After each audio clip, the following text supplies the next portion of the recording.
Underdog Daily with the Bass Bros, Jon and Nez, hanging out back in the old dog app platform of the people, Underdog Fantasy. And it truly is a steak too juicy, lobster too buttery kind of day because we got NFL draft stuff to talk about. We got 3 games of hoops tonight, playoff hoops. We got 3 games, playoff puck. Then we got 13 games to break down for the MLB slate there. We had a loaded night last night. Some of those series in the NBA getting much tighter with all the home teams winning last night there, Nez. Things are really shaping up on just like the overall macro landscape of sport right now. I fucking love it. I get fired up every day, man. Yeah, a lot of good storylines available right now to talk about. And I'm enjoying the NBA playoffs and the back and forth that's taken place in most of these series. Got some good ones tonight. Everything's just it's a good time, like you said, man. It's good. It's a good time to be involved. What series currently NBA is your favorite? Is it? I think the best games. I think objectively we could say the best games have been Knicks and Hawks. Just because they've come down to the wire, they've been tight throughout, like that sort of thing. But what series has stood out to you right now? I've really thought the Nuggets and T-Wolves would. I thought it'd be a little more competitive last night. No AG. It was I just all the bad defenders, right? Jaden McDaniels keeps saying all bad defenders on the other side, and proved it true last night.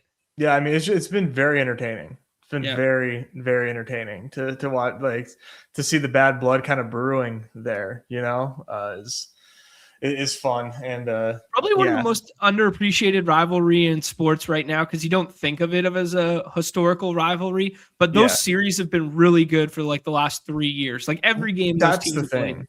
Yeah. Yep. They face each other a lot in these moments. So that stands out. Got some fun games tonight too.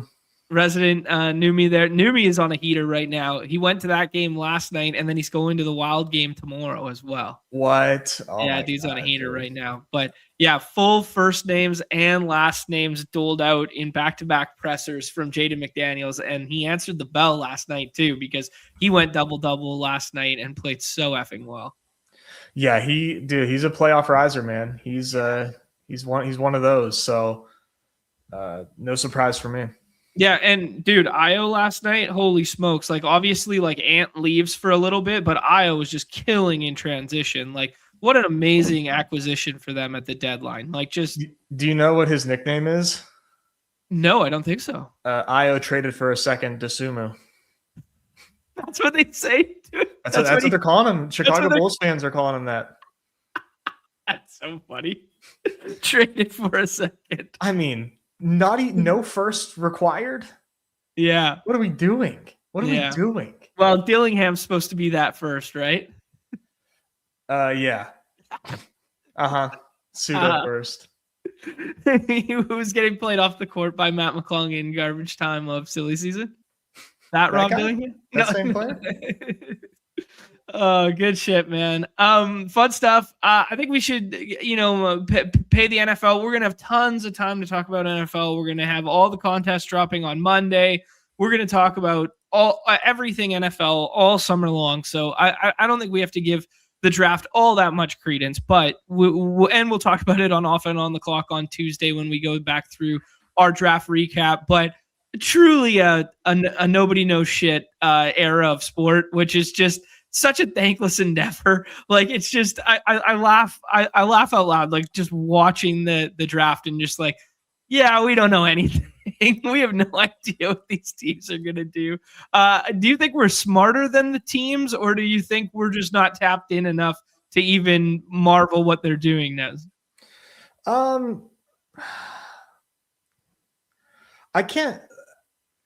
I sincerely think that we're smarter than the teams. I kind of think so too, man. Sincerely from like a macro, believe it. Yeah, like from a zoomed out lens, like there's no way that the draft content community space spends less time on the draft than isolated organizations. Like they spend way more time like analyzing the draft. Like, like Hayden and Josh spend way more time on the draft than I bet, 20 teams do internally. Yeah, I think, two things. One, there's definitely the pressure of making the actual decision Mm-hmm. and having a million opinions from people who you believe and trust, and like things can kind of get lost in the shovel. And it's probably not, you would think that these guys can act cool under pressure. They're professionals at the highest level, but I'm sure that has some to do with it. And then the second thing, what did you just say? I was about to. The hours spent on it from like the draft community. I think these teams get like super hyper focused on like a 20 guys, maybe, like max, and maybe like 4 or 5 per round. And then they just like, they find some trick, because football is not, is not baseball. It's not basketball, right? You can't take stats and like, you can take stats and apply context, of course, for some of these players, but not all of them. And there's no like exact measurement of like, okay, here's how we can apply this across the board. The combine exists, but like, you're not playing the fucking game, Right. Like, right. I mean, if the combine mattered, Tesla would be the best receiver in NFL history. Yeah. So Isaac Garenda would be leading the league in rushing yards every year. Yeah. So they just get like obsessive, I believe, over like guys on their board, and find something about that player that they think would make them an excellent football player. Sure. And it leads to bad. And I think that might lead to bad process. I don't know. That's my opinion. Okay. Yeah, no, I think it's probably a pretty valid one. Yeah, just interesting stuff last night. People in the chat right now saying that, yeah, like I couldn't agree more. Like Bates is saying, if Nez said we're dumber than the Jets, I'm subbing. Jets low key kind of okay night last night. I'd say Jets were kind of one of the sharper organizations last night comparatively. Too much hate on the Kenyon Sadiq pick, in my opinion. Way too much hate on the Kenyon Sadiq pick.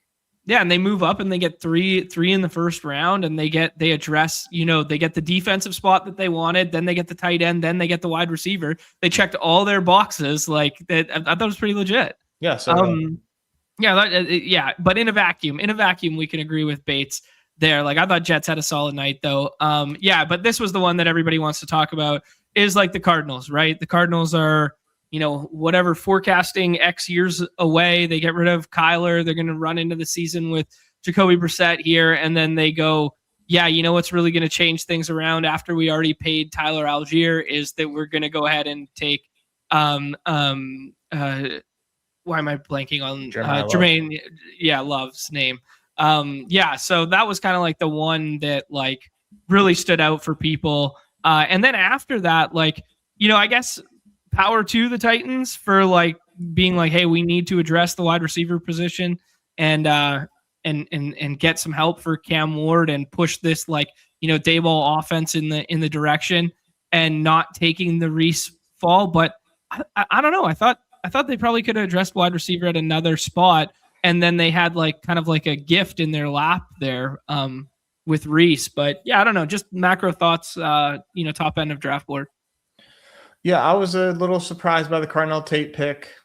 I really think that if you're going to go receiver there, you go Tyson. I think you just shoot the moon personally. But yeah. But I am in favor of giving your number 1 overall pick weapons, because here's the thing. You need to find out ASAP if this guy is good or not. And the best way to find that out is to put him in as good of a situation as possible. And, you got to load him with talent. You got to put talent around him. Because if he's not good, okay, then it's time to figure some shit out, because he was not good last year. So I was a fan of the receiver there. We'll talk about Love, and everybody's going to talk about Love. And I think everybody even knows, everybody gets it, right? Like, it's not just the fact that you're taking a running back at 3. It's you're using a premium selection to overpay a running back at 3. You can have anybody you want that has a chance to like add surplus value to their contract. Love has what percent chance to like vastly exceed the monetary value of his contract? 1%. Right. Yeah. I mean, like, even if he's Gibbs, even if he's Bijan, even if he's, Saquon, he still can't outperform the dollar value. It's just bad capital spent. He needs to be like Bijan like Bijan's like best season. Right. Yeah.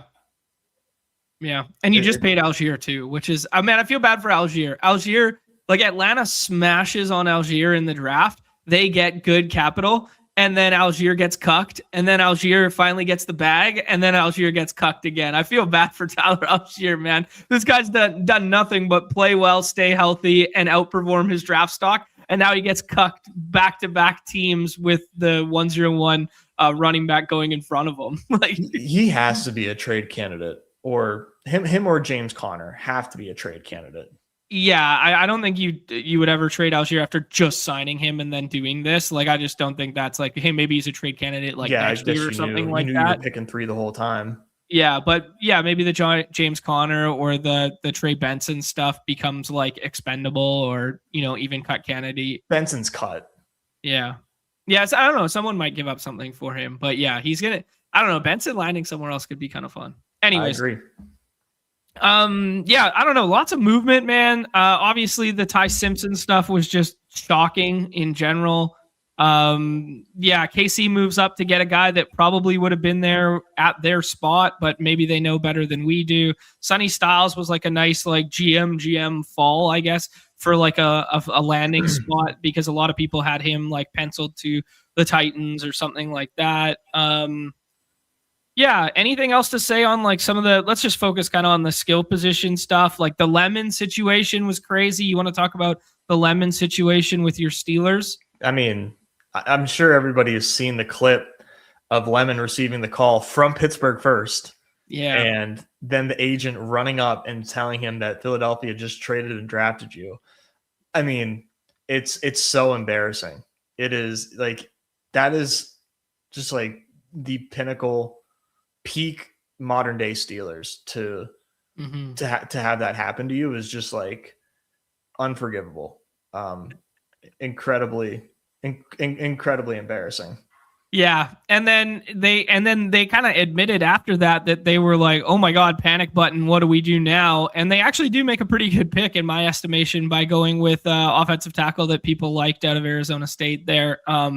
Yeah. Any thoughts on that pick? I know you were on ship chasing. What did you kind of echo on ship chasing? I didn't know anything about him at the time. Sure. But I was I was like, oh, well, okay. I guess it's not like a bad skill. Like there's not a skill position player that was like, because at that point, I don't know any skill position player. Like if they took a wide receiver there, I think that would have been pretty bad. Yeah. After Lemon was off the board, the tier break was insane. You're not going to take a tight end there, obviously. So yeah, I was like, okay, well that makes sense. I think it's a gift and a curse that you draft like a freak athlete. My understanding is that he's really raw, and I've seen these offensive lineman projects go wrong, like in Pittsburgh a couple of times. So I just hope that I feel like the ceiling is really high, and that's I can get behind that. Like, okay, this guy could be like the tackle of the league because of how athletic he is, but maybe his technique sucks and he ends up like, struggling against NFL pass rushers. I don't know, but I like the ceiling. Yeah. Or maybe he was Orlando Brown, like where it was like, he was like a project for the Ravens, kind of like that same idea, and then had like a pretty decent career.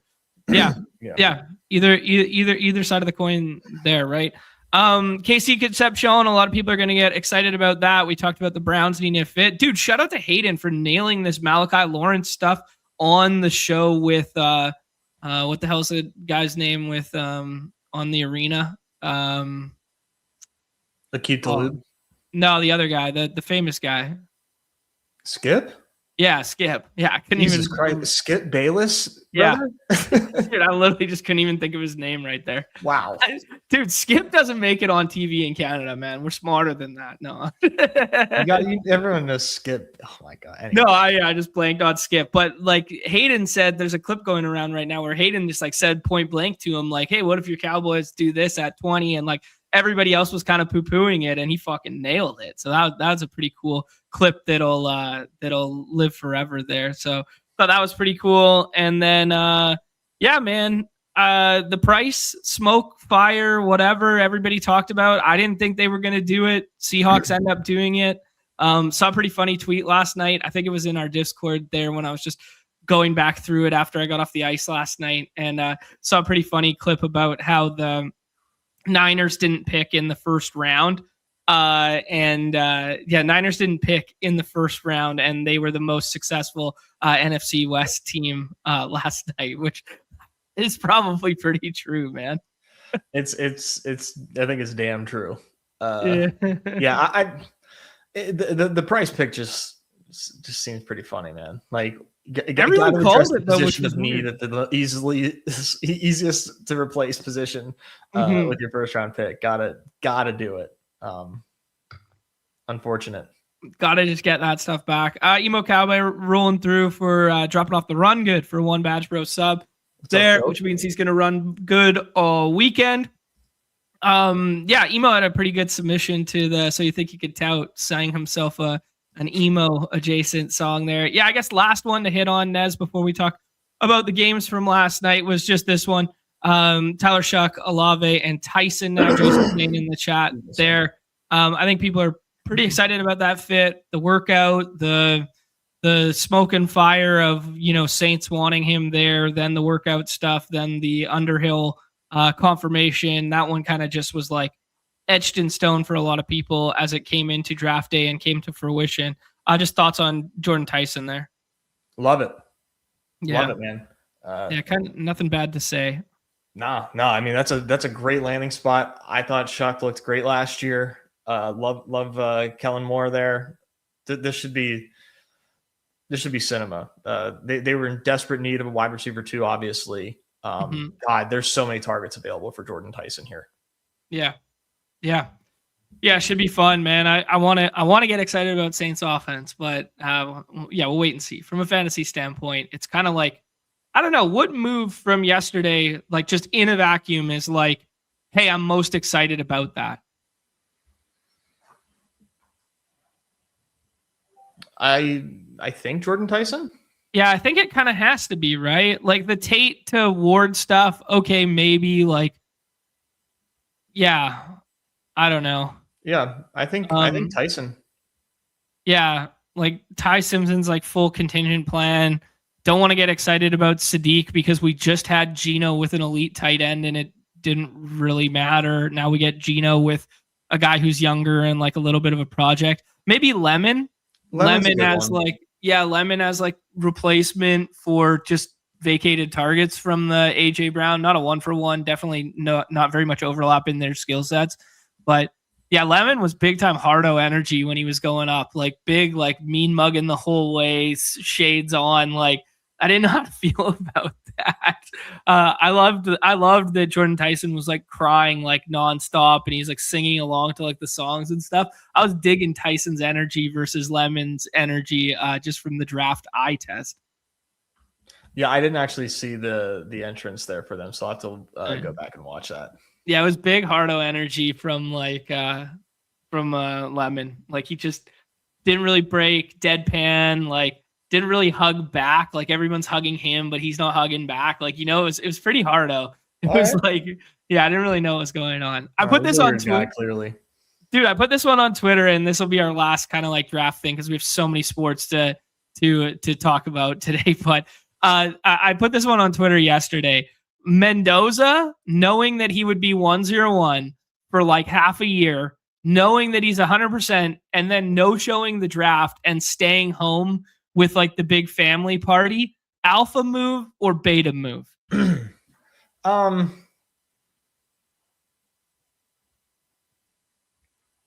Pretty alpha. Like, okay. Pete said alpha too. I was thinking beta. I was thinking like, you got to go, you got to show out for those fans that are, paying there to be in the first row and love their team more than you do kind of vibe. Like I thought it was like the guy who's maybe a fringe first rounder and then gets traded into the first and everybody's excited at home. Like that's the kind of guy who's watching at home. Being in the green room when you're going 1-1 and bringing those like 15 people with you. I don't know. I was torn. Yeah, I get it for sure. But I do think that it is an alpha move because being an alpha is, ruffling some feathers and doing your own thing. And he totally alphaed Roger Goodell by saying, fuck you, I'm not showing up. Oh, dude, we got context here. I'm just not a ball knower. His mom has MS, so he did it for his family to stay home. I guess she can't travel. I think it's because of his mother's health. There we go. Makes sense. Okay, good guy Fernando strikes again, man. This guy can do no wrong. This guy walks on water. This guy's the GOAT. Yeah. This guy's too good, man. So that makes way more sense. That's the problem. Is he too nice to play quarterback and be a winner? There you go. Stana's on it too. Okay, so I was just not about. I was not about the knowledge there. I was not a ball knower. How about his ringtone? I did not hear the ringtone. I got to go back and find that one. Yeah, I did not. Did not catch that. Okay, cool. Nez, let's do a brief just look at last night. I don't have a ton to say on any of the winners. I was touching earth yesterday, touching grass, doing some real life stuff, but it's our guy Fully Loaded. Love to see it. Fully Loaded is up there. T-Box is up there. What was the winner in the hoop streets last night? Yeah, so it was Jalen Johnson at 2, Scotty and Kat, then getting RJ and OG, and then finishing off with the last round, Jaden McDaniels. Nothing too crazy. Just playing the best plays and pulling up Jalen Johnson was the difference there, because he was always going on the other side of the board. He was player 4. Projections were pretty flat after Jokic, but he was rarely going at 2. So that was a difference maker, because behind him is a 16-person dupe train. Oh, wow. Yeah. All obviously same team, all with Jokic. Got it. Okay, cool. Instead of JJ. Cool. So well done to our guy Fully Loaded. Way to flip the build a little bit there by doing it with JJ instead of Jokic, even though the Jokic stuff would probably have projected ever so slightly better earlier in the day there. And Jokic, man, this is people talking about, oh man, can't compete unless you got the 1-0-1. We've had 3 Joker slates in the postseason, and he's only won us one of those slates. So, for what it's worth there. Dude, weird shit that Cat wasn't on the floor for like the last possession of that ball game. Like on the defensive side, I don't know. It's weird, man. Anyways, I don't know. I went back and I watched the tail end of that, and it was weird. Good to see the Raptors take one at home there without IQ. Hopefully they can get IQ back, make a bit of a series out of that. But man, Scotty Ballway played big time, and nice them to make the lineup adjustment, man. We said they needed to play bigger, and they made the adjustment, right? They went with Pirtle and Walter and kept Shed off the bench, and then Colin Murray-Boyles played a shit ton, and Shed was kind of like second unit and mainly on-ball defense, not really doing anything offensively. BI looks putrid out there right now. He's been really locked down this series. But shout out to the community there. We got the Hot Sauce up at the top there as well. We got T-Box. Who's. Let's take a look at the baseball from last night, Nezzy. Boom. So we had 2 slates, early and a main. For the early, it was Sajan GC1. Okay. 140 points for the winner there. Glass now, just nasty performance, dude. That's a great call by you for your dinger bags there. 22 fantasy points there. That'll do it.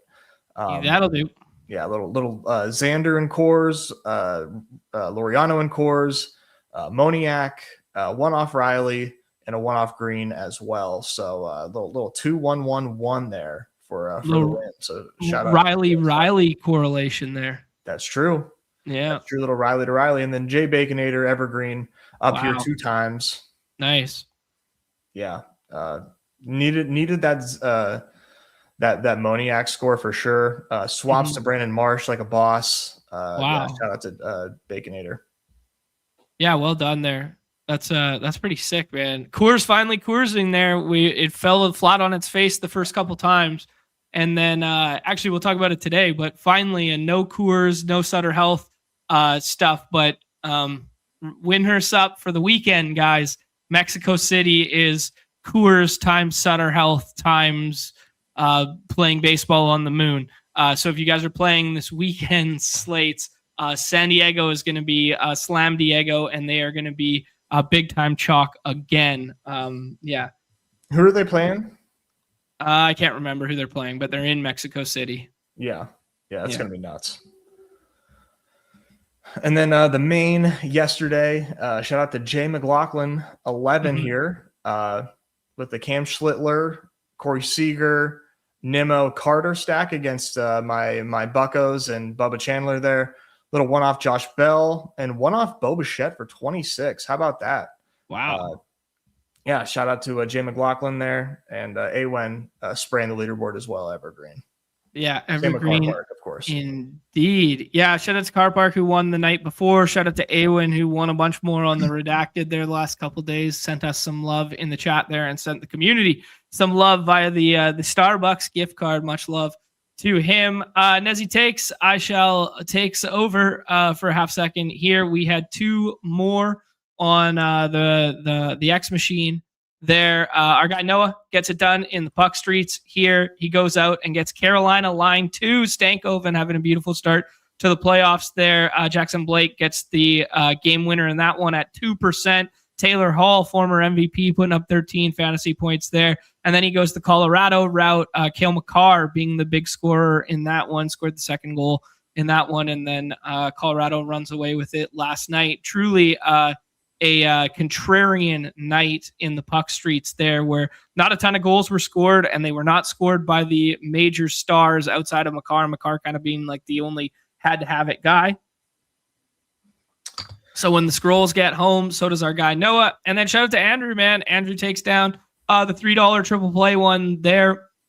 A Casper D on there, and he goes scrolling to that Carson Bench pick there. Cover boy Jacob deGrom was the guy you needed. A couple Texas bats against those lowly, terrible Pirates, and then we add a couple Mets in there with Bo Bichette and Carson Bench. So much love. Yeah, I'm mad at you for that, but yeah, shout out to Casper there. There you go. Wait. What? Not showing 2 nights ago. Oh no. What happened? Was there a moon landing? Was there a moon landing? Let me see here. I got a couple in there on the program. All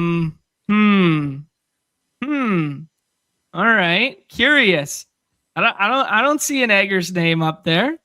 What are we looking for here? This is the Wraparound Wednesday. Oh my goodness.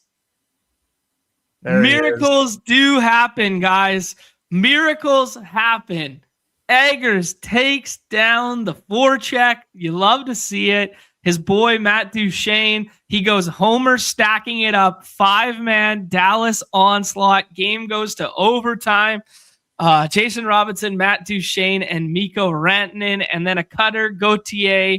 He can't scroll outside of his own team there. He goes to Matt Duchene on PP1.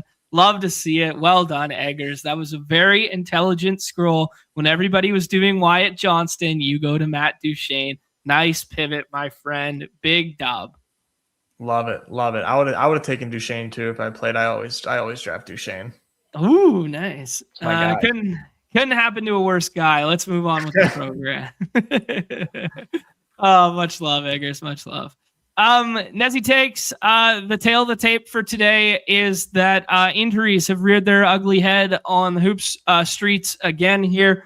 We had Joel Embiid partially go through practice yesterday and now has the doubtful tag today.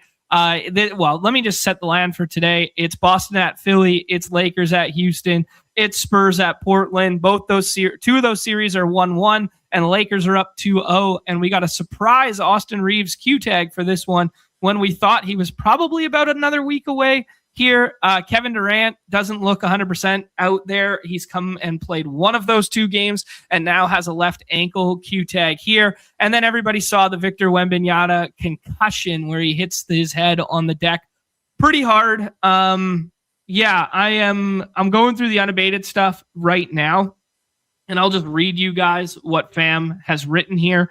The lineup notes are, we're expecting Reeves off the bench on a minutes limit if he's cleared. Udoka wants to shake up the lineups and go away from Okogie. That's what he talked about post-game kind of thing like that. So maybe that opens up something for Reed rather in the Houston stuff. And then he says Cornette if Wemby is out, which we're expecting. So they're expecting no Wemby tonight to clear concussion protocol. Yeah, I don't know if it's smoke and mirrors out here. I don't know what's going on. We just saw that he was participating in shoot around allegedly. There's kind of like mixed reviews right now, but they're saying he's at shoot around right now. And then Fam says he doesn't think it means a ton. There's still a few steps he needs to go through to get cleared. So it's not like a normal situation where it's like he's going through shoot around, getting shots up. He still has to clear concussion protocol. So yeah, thoughts on just in general what's going on here. Yeah, I don't think he plays. Yeah. Wemby, obviously, and I've taken like 20% Wemby just in the chance that he does play, because it does feel like he's going to be the guy you need if he does. But yeah, I actually don't think he plays. So I've been operating under that assumption for the most part. Yeah, mixed reviews here in the first couple drafts. It's really shaping the landscape of the draft boards, because in the drafts in which people push him down, they then push Castle or Fox up and they get some different combos there. In the rooms in which, people think he's playing, I've seen him go 1-1. So I've seen him go 1-1, and I've seen him go position 13 for the 4th round selection to a team on the right-hand side. JT McKenzie got him this morning in the 4th round. So, I mean, I could see it both ways out here. I don't think he goes this evening. I think there's hurdles to still clear. Concussions is just something in a vacuum that, all leagues don't take lightly anymore. And they do put like some stiff rail guards in place to make sure that, guys are ready to go before actually going. I think the optics of the league would want him to miss one game and then play. But yeah, that is all out of my depth of knowledge. I think, having a balanced portfolio right now where you take him when he falls in like the 7, 8, 9 range at times seems really intelligent. I don't have a good answer. I lean he doesn't play basketball tonight, and that would kind of boost, the stock of Klingon and Time Lord and Denny Avdia. Like, it would boost the stock of the guys on the opposing side. And it would boost the stock of like now Luke Cornette could come into our player pool in the last round, but they still have a bunch of 5s that they can rotate there, like Bismack Biyombo and like shit like this, right? So like, that's kind of like my macro feelings. Very similar to you. Where do you think a fair place to rank him is right now?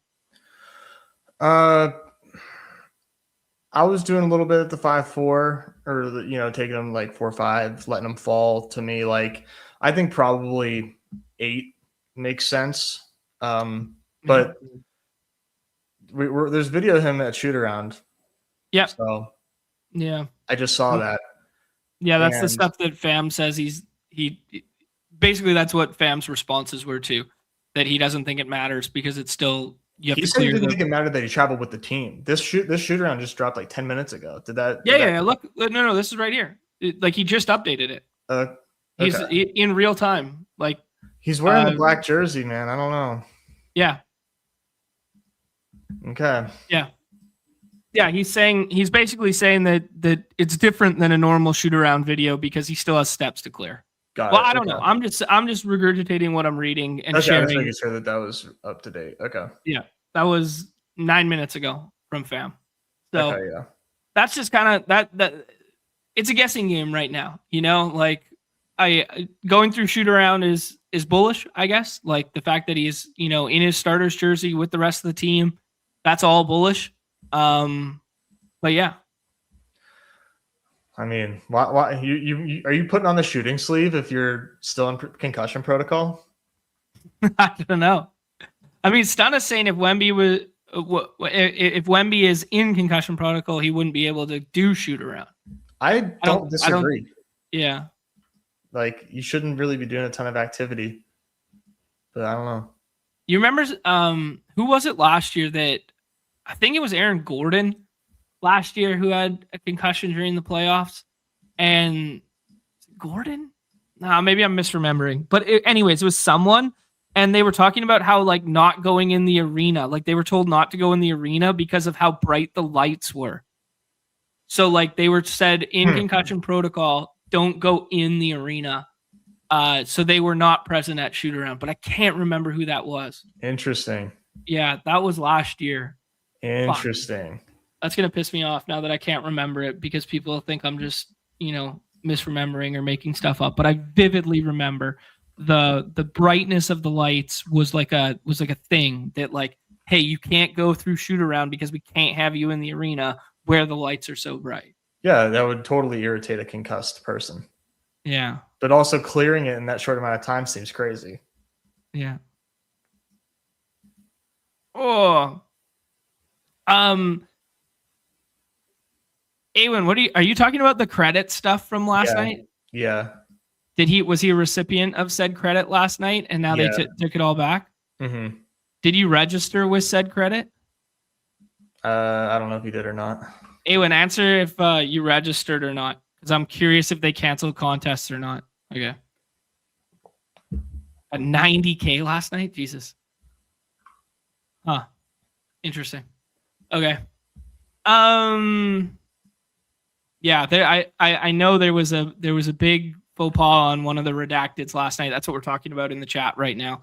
And a lot of people got a lot of money by accident, and it was really gonna fuck things up today they were gonna like cancel everything, remove bonus cash, remove whatever. Something weird happened last night on the redacted. Somebody's getting fired. So I don't want to wish that upon anyone, but I'm not wishing it. I'm just saying. That's just the way it is. Okay, dude. Let's talk about KD. Do you think this is just? Do you think there was any re-aggravation? Do you think this is just a carryover effect from previously being tagged with the Q? He comes back, he plays, doesn't play particularly well in that ball game. It was still more of the Sengun kind of stuff there, but he plays 40 minutes, he comes back, he has his usual usage, he plays all the way through, he's second on the team in minutes. Do you think there's any reason to be concerned about the availability of KD this evening? I don't think so. They're 9-point favorites. I don't think that would be the case if he was in real jeopardy. So yeah, I think he's good to go.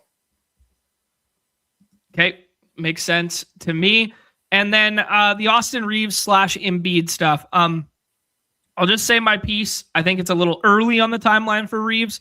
I think you were up 2-0 in the series. Why would you rush him back? Or the counter argument is, hey, soft landing spot. We can play him off the bench. We don't just have to jam him in for 35.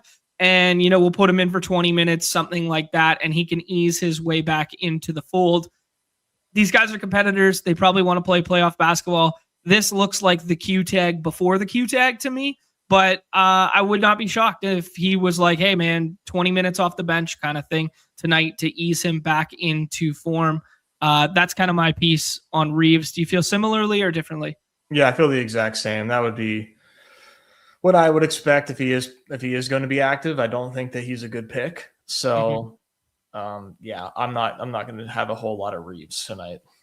Okay. Marcus Smart's been playing very well. Obviously, he would probably be the most affected. I guess Kennard and Marcus Smart would be the most affected. Does that have any push-pull dynamic on their ADPs to you? A little bit. Yeah, okay. I like them a little less, but I still think that they're huge parts of the game. But this could be a blowout here. I don't know. I mean, Houston needs to blow them out. Like, they should blow them out. But who knows? I do think that there's some big time fragility there, especially if Reeves is going. Okay. All right. We're getting some of those like pretty low, just because you brought up blowout and kind of brought it back. I'll jump over the beautiful Unabated for a half second here. Reminder, guys, Unabated free over the weekend there if you sign up before, I think it was 5 p.m. tonight, something like that on Friday. So I shared that tweet from yesterday. I'll find it again for you guys and share it in the chat there as well. No reason not to take advantage of the free product if you've never signed up before this weekend. But yeah, I mean, 215.5, 206.5, and then 220. Unabated is closer to the 218 there. You see small favorites for the Spurs. So I don't know, put your Windhurst up for the Wemby stuff there. That being said, Blazers have played them pretty tough and yeah, anyways, they beat them without Wemby, though. Let's be clear about that. And then, as you were saying there, Nez, Rockets needing a win, going home here. They are the largest favorites on the slate by 8 points there. They need, a beatdown, as you were alluding to there. Any hope for Joel Embiid, who participated in parts of practice the other day, now has the doubtful tag? We know that Joel Embiid doubtful tags are created differently than any other doubtful tag, other than maybe Giannis in the league there. Thoughts on the notion of drafting him or the notion of him playing? I think drafting him is like a no-brainer. Okay. I think he plays? Probably not. But I mean, the Joel Embiid D tag is like, it's just the biggest joke on earth, man. How many games now has he played with a D tag in the morning? I mean, given the way that the swaps work, it's just like, yeah, you should absolutely load up on Embiid, because there's a chance that, he gets ruled out and one, like, hey, like maybe Drummond starts, like, okay, I'll swap to some Drummond, or you can, if Wemby gets ruled out, you can try to steal Cornet from the Wemby drafter if they don't have their ranks properly set. You can grab some pretty decent projection Cornet there in the 6th round. So it's like a no-brainer risk to take. Okay. Cool, man. Well said by you there. Yeah, I fully agree with you. The other thing that I would add to that is its first game on the slate. And first game on the slate, D tags, not created equal. Those are way, way, way, way, way, way more valuable than late window ones, because you can only swap into like one game or something like that. Like Wemby doubtful tag right now would be, not as awesome as a Joel Embiid one here, right? Exactly. Okay, cool. Let's talk about some of, just kind of skipping around here, maybe like rotational implications and stuff like that from a game by game. And then we can go into things. 76ers win last time out there. So much of it revolves around VJ Edgecombe. The Paul George matchup has been pretty difficult. Bona continues to start, but then the lion's share of the minutes get played by Drummond off the bench there. I don't know if that's just something matchup wise that they like, or we talked about, the getting him ramped up physically, that it's like a body dynamic thing, that he doesn't like the up down at his age, that he would rather play just one long stretch in the first and then start the next, like that sort of thing. So maybe there's something there, but these guys continue to play 9. Edwards comes in for a bit. Barlow is kind of like just glorified third man 5 role now.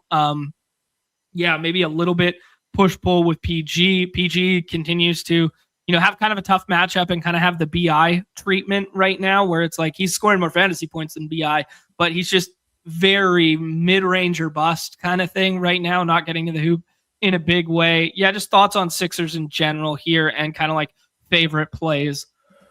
Yeah, still dogs in this one, but I'm into the same old Sixers that we've been into. I like Paul George over Maxey.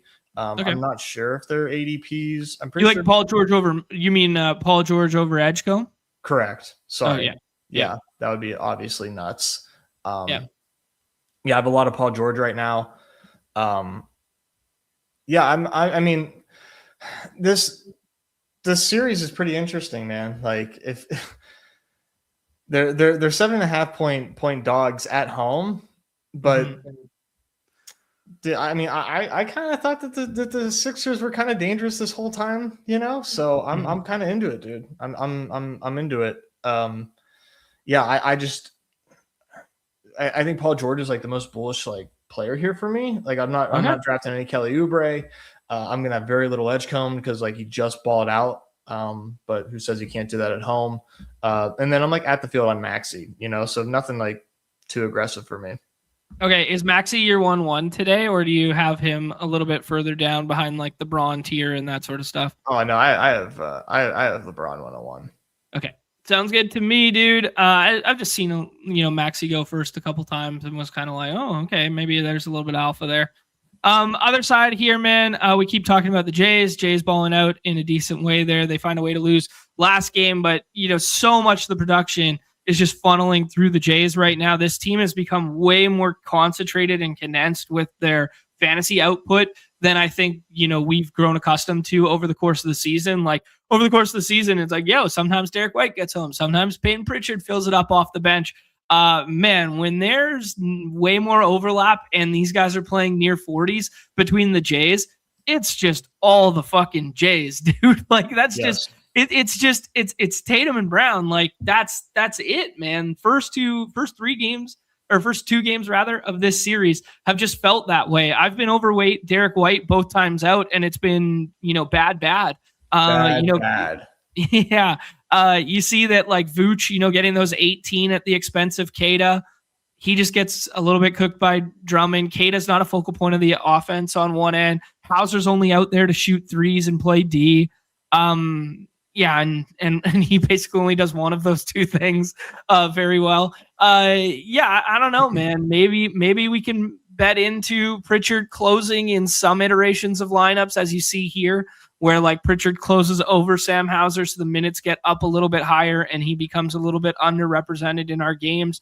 But man, outside of the two Jays, do you want to be overweight anyone? Do you want to play anyone? I don't want to play Derek White. I am very, very light Derek White today. Okay. Very, very light. Okay. I'm done. I'm done with this shit, dude. I'm sick of it. Like I don't care this that game it's feels the same way, man. Yeah. Yeah. No, I'm so over the shit. So watch him pop off for 40 tonight. And I don't really care for Peyton Pritchard either. Okay. Like I would take Tatum and Brown, and then after that, like give me Keita. Okay, sure, yeah. I mean, there is one macro point that Dink made the other night when I was watching the ETR stuff that I think is very, very intelligent. When we were playing with shorter stint rosters and way more concentrated rosters, the guys that can go off in short windows of time in the playoffs, it's a lot to ask for like a 3-and-D guy, or it's a lot to ask for like a sixth man, like a Dennis Jenkins, right? I think the analogy he was using was like Jenkins versus like beef stew or something like this. Or maybe it was a question that I asked in that framing, right? And if you're asking to win a slate because of Dennis Jenkins, a lot has to go right. Cade has to get in foul trouble. They have to have overlap minutes. He has to have a lot of handling. Then another guy has to hit a shot, or he has to hit a shot, or all this sort of stuff. If you play a backup big, all you got to do is just get a fucking couple rebounds, and these guys instantly impact the game. And when the threshold to enter your lineup to score is so much lower on these 3-gamers and in the playoffs when rotations are tighter, like they can do a lot more, right? And anyways, it was kind of like what was living rent free with my Time Lord thesis the last couple days of like jamming him, or like, my thesis of like, hey, maybe play some Drummond tonight instead of playing Peyton Pritchard. He's going to be a little bit less owned and he can just do so much with so little comparatively, where it's like when you play Peyton Pritchard, like what are you asking for? Well, you're asking for like JB and Tatum to stop lead handling, and now he's got the ball, or to not overlap with Derek White and he's hitting all the corner threes. Like there's just so many more variables that have to go right. But when you play the bigs, it's just kind of like, hey, 18 minutes can get like 10 boards on like an outlier performance, and that's enough to win you a slate. Yeah, no, I'm with you. I do think it's a lot easier for those big guys to matter. And right now, there's not a lot of shots available for anybody else on the Celtics. So how else is Peyton Pritchard getting home? Right. 100%, dude. Lakers and Rockets is the next game there, Nez. We can look at the kind of like the ADPs here. We just talked about the Lakers stuff with the push-pull of the Smart and Luke Kennard. Who's your favorite pick at ADP from the Lakers right now? I mean, it sounds silly, but LeBron, because he doesn't always go 101. So like he'll be one of my highest drafted players tonight. My dude has turned back the clock in a huge, huge way here. 19-8-13 in the first game, 28-8-7, 38 minutes plus in both of them. Breaking news. Let me put up the unabated logo for this breaking news right here.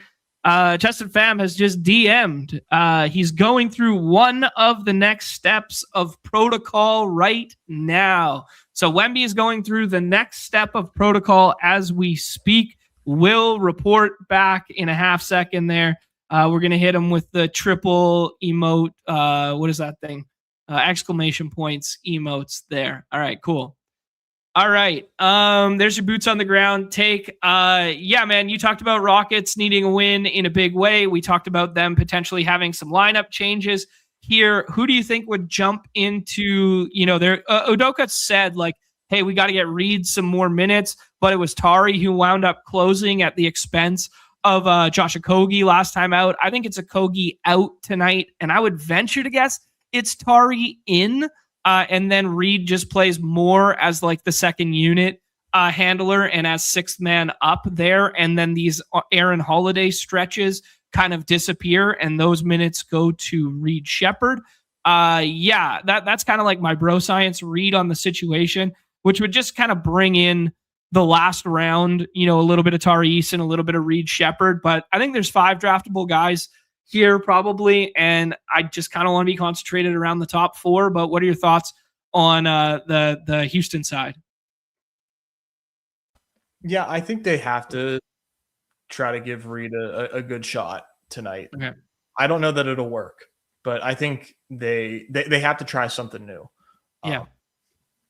He's such a liability defensively for them, but he just gets haunted, man. Yeah, big time.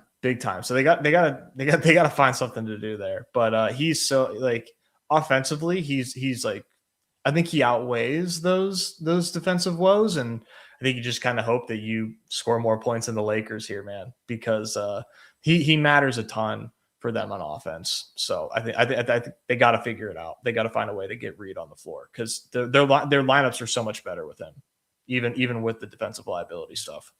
Yeah, I like it, dude. I respect the take for sure. Like him as a last round pick today. It's just like a dude who can like fill it up a little bit, and like all you need is the minutes to break right. And if he goes back to those minutes of game 1, I mean, you're getting a dude with a 23.5 ADP who might only be like 80%. Maybe he gets swapped in for, some Embiid teams, or gets swapped in for potentially some Wemby if we get some news and that sort of thing. But yeah, tail of the tape today is going to be kind of like pick your poison between Tari Eason and Reed Shepherd in the last round as kind of like, who can emerge, who can play more minutes, and who can be a ceiling shot guy in the last round for you. Yeah, fully agree. Those Wemby swaps are going to feel really bad, but never say never. Never say never. Yeah, no, I agree with you. And yeah, we'll keep our ears to the street here with some more breaking news on the protocol stuff as we go. Lakers stuff, we kind of just talked about that, push-pull and stuff like that. Sorry to go back here, but do you have a favorite scroll Laker? I mean, Ayton's going almost every time in my estimation when I was looking at draft boards there, but like, he had the one nice game in the series and then he comes back down to earth the next time out, which is kind of just Ayton's music in a vacuum. Rui had a really nice game 1 there, and then, the minutes are so effing strong if you just want to buy the minutes, but he's like 4th offensive option when he's out there.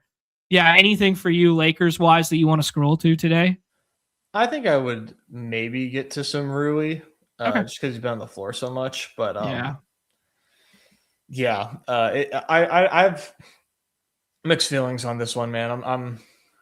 I'm kind of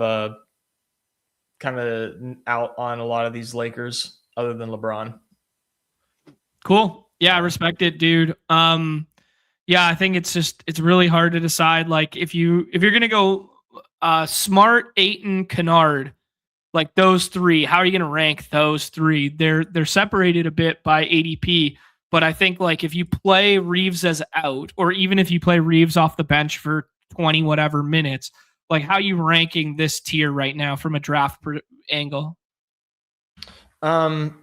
Between Reeves on the screen. Yeah. I mean, I like Kennard more than Smart just because I think that if Reeves plays, I think Kennard kind of withstands that a little better just for his shooting. Like they got to have him out there. They need his shot like 100%.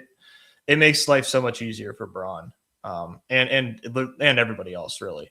Yeah, it's a spacing dynamic too. Exactly. Yeah, that's exactly it. I'll probably go back to the Ayton well, just because like they do need him. Like they didn't need him last game, but like it's important that Ayton is out there and performing well. So I think they're gonna give him like a fair shot. I don't think that he's getting pulled out of the rotation or anything like that. So I like Ayton, man. He's gonna be less than 100% drafted. Like awesome, because I think this guy has like 40-point ceiling. Okay. like 75 percentile stuff.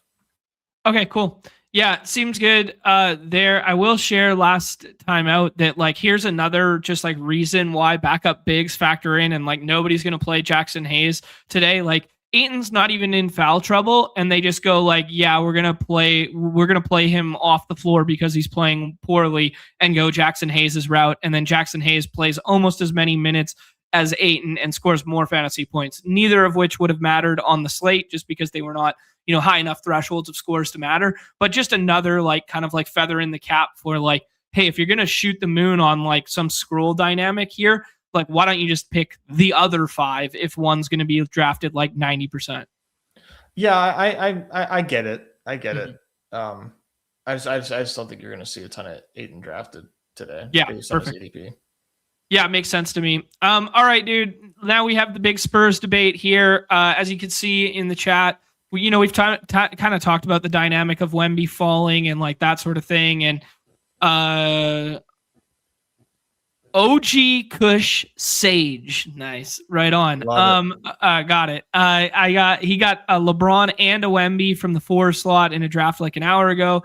Like, yeah, this is gonna be happening all day long. That like. What's really driving the slate is like where Wemby gets paired with other teams. And as I noted earlier, like Wemby going at like 11 or 12 or whatever to JT McKenzie, because I was the guy. We're all looking for the guy.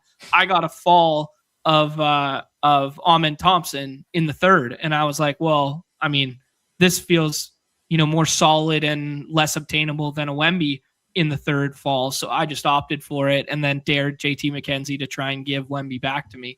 But, obviously he's too smart to do that. But yeah, so anyways, the rope-a-dope in the rooms is going to take place where you're just going to have to be like, hey man, am I a Wemby guy or am I not a Wemby guy today? And to be fair, the swaps are not great, man, because nobody really like emerges in a huge way when Wemby's out. Like, we can get excited about Luke Kennard or whatever, but like it's not fun. It's not fun. Like, Luke Kennard might play 27 minutes and matter, but like, he's not Wemby and we're not going to get anything there. And they have, Kelly O that they can go to. They have Mason Plumlee, they have Bismack Biyombo. Like they have an abundance of 5s that they can turn to then stagger minutes, and nobody plays like full. So yeah, I let's kind of have the conversation of like, how do you like it with Wemby in?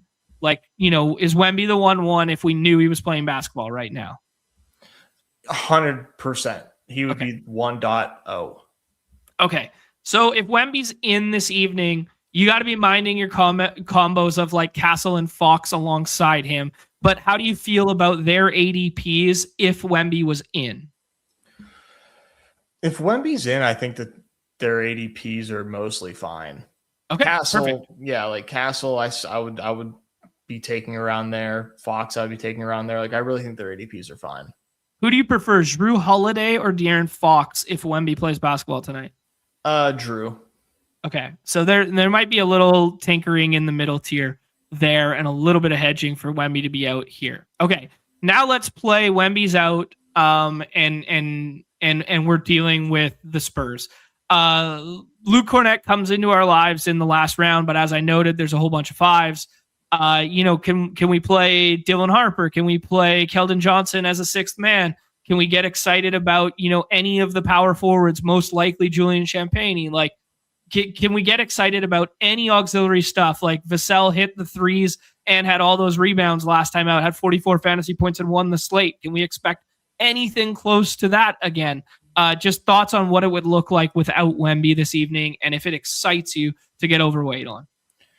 I'm definitely excited about Vassell if Wemby doesn't play. I'm gonna follow those minutes, and he can score, man. He's a hooper.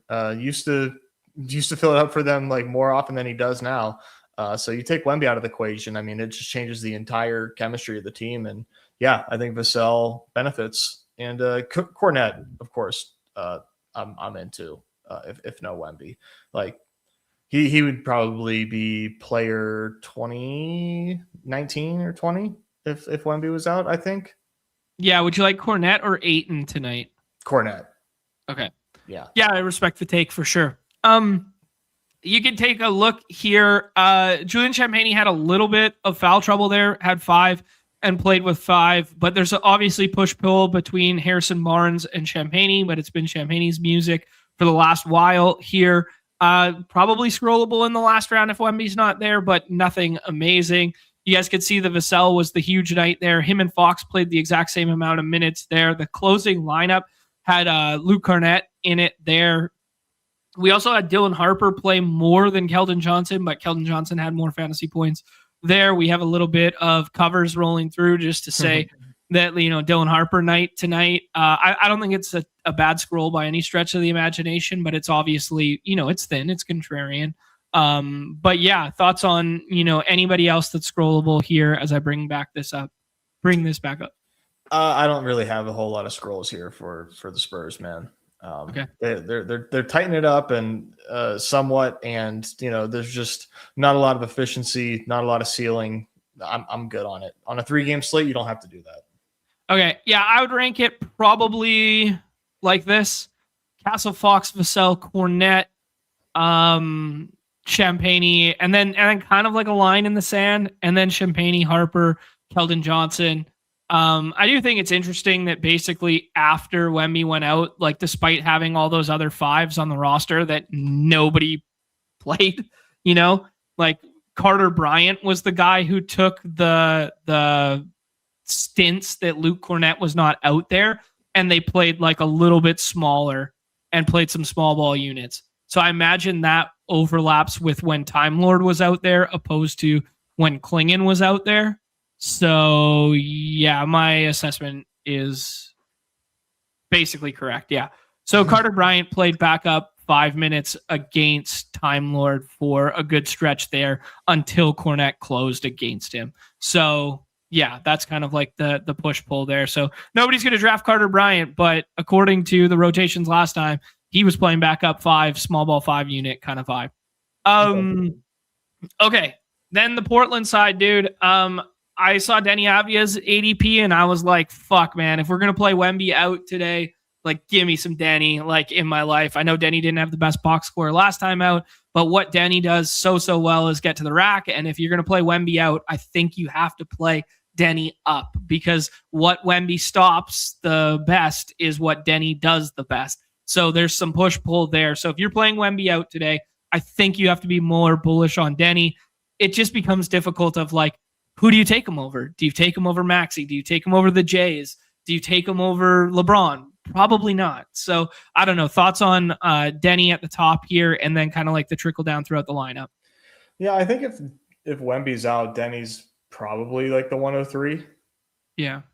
You can make a 101 case, honestly, and just like, yeah, just hope that, because if no Wemby, yeah, like he's just it matters so much for his ceiling and getting to the rack and whatnot. So yeah, I think Denny's a smash if Wemby misses. Decent play if he's out, but the ADP is obviously way too cheap if Wemby is not playing, but we're waiting and seeing on that one.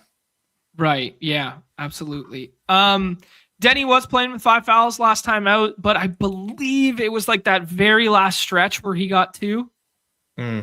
Oh no, it wasn't. Okay, yeah. So that's why his minutes were a little bit down last time. And also things were just going so well for Drew and Scoot. Like Scoot was really getting his, and the usage ticked up in a big way. So they kind of deferred a little bit away from Denny. So that's kind of why the box score looks a little bit down, is, playing with, okay, yeah, this is what happened. So he was playing a normal rotation, and then he comes back in here and he gets 2 quick ones. And that's why the minutes were a little light in the fourth quarter there, because they had to take him out. And then you can kind of see that Scoot and Jrue Holiday really carried the offense in a decent way there. You guys could see that Klingon got played off the floor by Time Lord. Time Lord outscores him for the second game in a row there. So yeah, any thoughts on kind of like these auxiliary Portland guys? Because Klingon goes every single time. I've kind of talked about when Wemby's out there, I like the Time Lord stuff a little bit better. But yeah, we never get Time Lord playing more than 25. So it's kind of like, you could play both of them.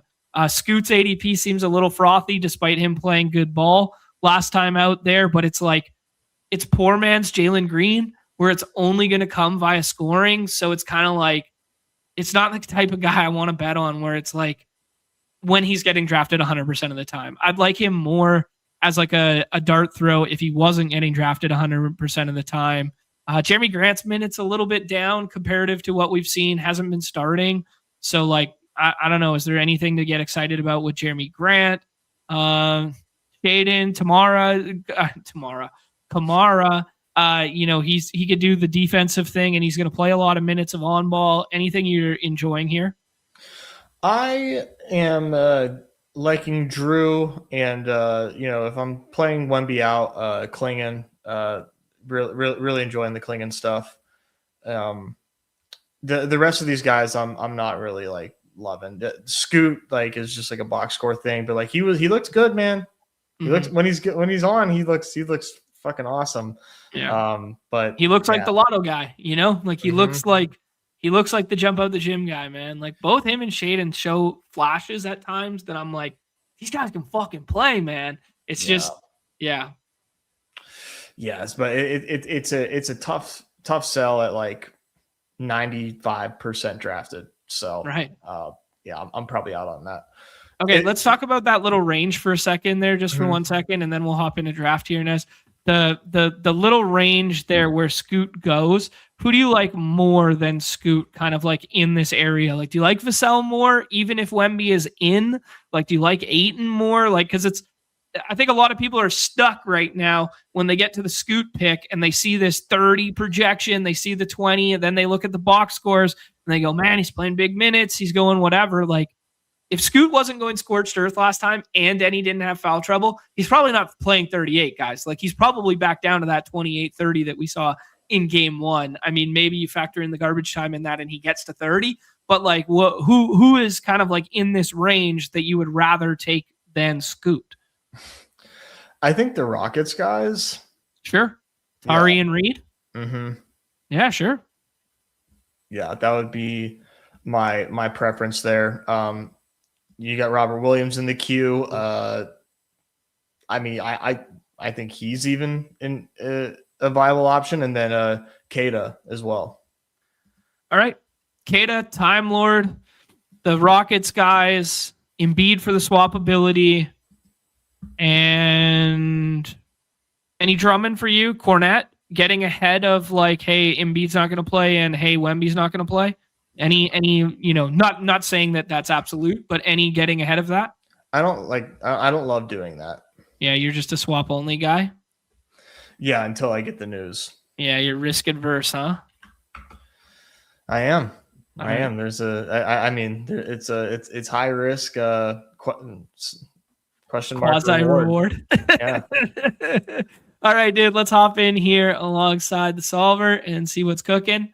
First look at projections here, and first thing we'll notice is that Wemby, treated as in with a full projection, becomes the 101, as Nez alluded to there. So everybody's playing a little rope-a-dope to get the cheapest, best Wemby teams available here.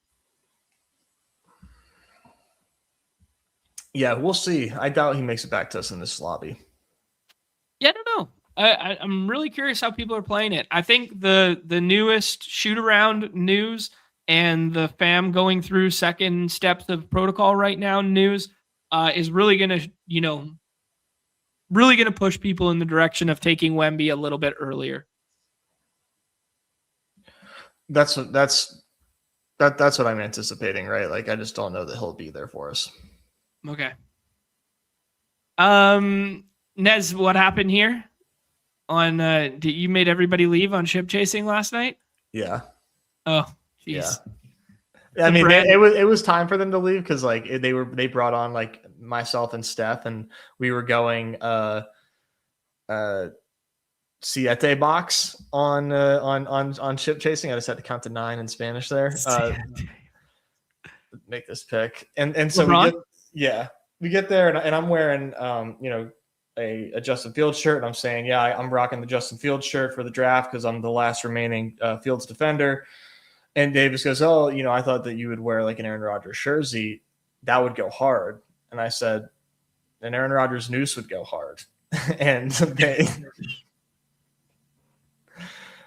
the crowd went wild. The crowd went wild. And to be fair, like I meant that in terms of like, I was talking about for myself having to watch Aaron Rodgers. I was not specifically calling for Aaron Rodgers to have his head in a noose, but no. Yeah, that now Nez has got 2 shows canceled in the last 16 minutes or 16 hours rather. It was it was something. And after I said that, we can take Victor.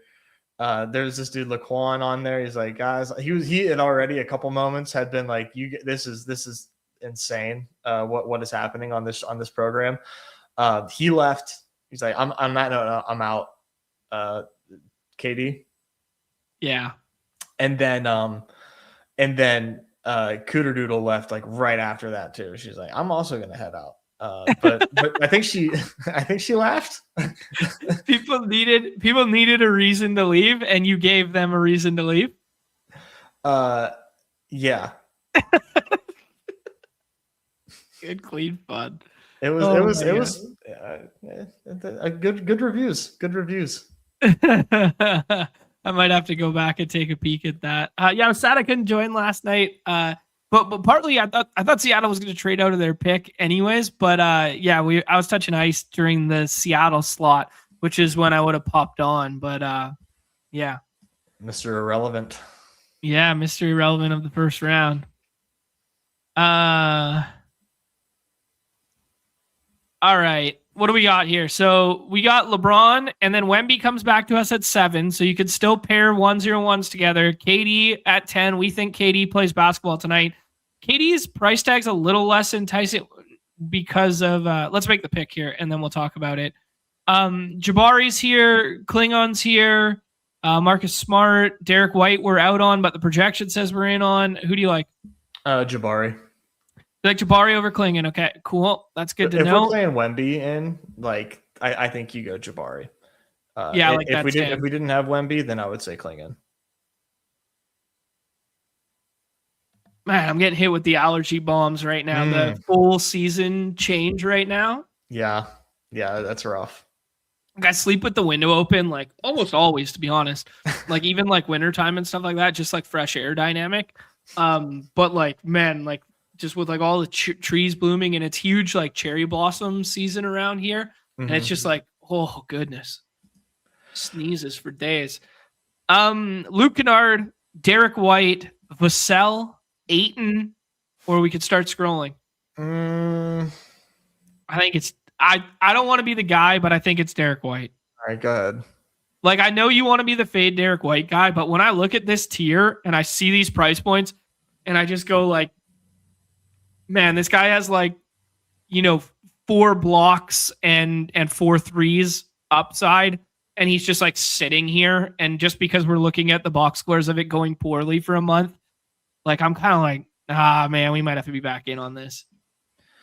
Yeah, he's definitely a way better player than everybody around him. But yeah, can he break 30? Yeah. Scoot and Tabari go there. We could do the kind of fun, like, hey, stopgap holder for like Reeves or Joel. I think Ayton's probably the best pick here, just given our roster, but we could also do another Houston piece. Ayton's fine. Yeah, you like Ayton more than guys I'm clicking on? Yeah, I think so. Do you think this team is duped? LeBron, Wemby, KD. Yeah. Okay. Probably. Yeah. Okay, let's rip another there and see what we can do. Draft number 5 for your boy. Upside this, upside that. How does White go 0 for 6 from 3? I did see a couple of those threes, and like they were like third option rushed late in the clock, kind of like, bad looks. But then he just winds up with the ball with like 4 seconds left in the clock. I think I saw 2 that looked like that. Okay. Which is like, I guess that's what true shooting's intended to do, but I'm trying to think of like a better way to quantify shooting percentage. I guess it's just true shooting. But like quality of shot mixed in. I guess it's all just true shooting. Like that's what true shooting effectively is. Yeah, sort of. I mean, it's hard to get the context of like, shot clock and whatnot though. Like that's right. To adjust for that, like to know like what the average field goal percentage of shots taken with, less than 3 seconds left on the shot clock, yada, yada. Like, right. Who knows? Yeah. Sure, someone smarter than me has like some advanced thing built out to quantify that. Yeah, like I barely know how to read true shooting. Sure, yeah. This is a more quote unquote normal room here. Oh, breaking news. Oh, I'm gonna keep that one to myself right now. Maxey, Wemby, Jalen over Maxey. All right. We're doing something. We're doing a thing. Although I will say the thing that we're doing right now correlates better with Maxey than not. I know. Because the ceilings. Wemby or Denny Avdia? Let's do Denny this time. Sure.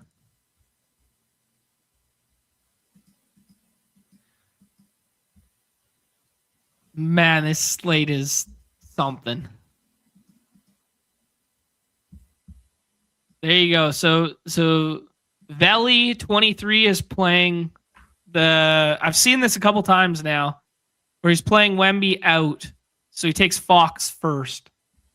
And if Hotzizos plays Wemby out, in theory we'll get Wemby. Yeah, and he's playing Wemby out too. So Castle goes here, and then he'll probably take, one of the Sixers guys or something like that because he's playing Wemby out, or Almond. And now this guy probably is playing Wemby out by taking Fox first. So we get Wemby to come back at 11.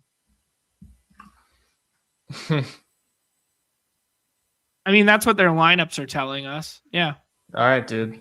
Yeah. You have so to. Then you get Wemby. So I had this same spot here earlier today, and taking KD is like not the worst idea in the world because you force the other guy to make a decision on the Q tag.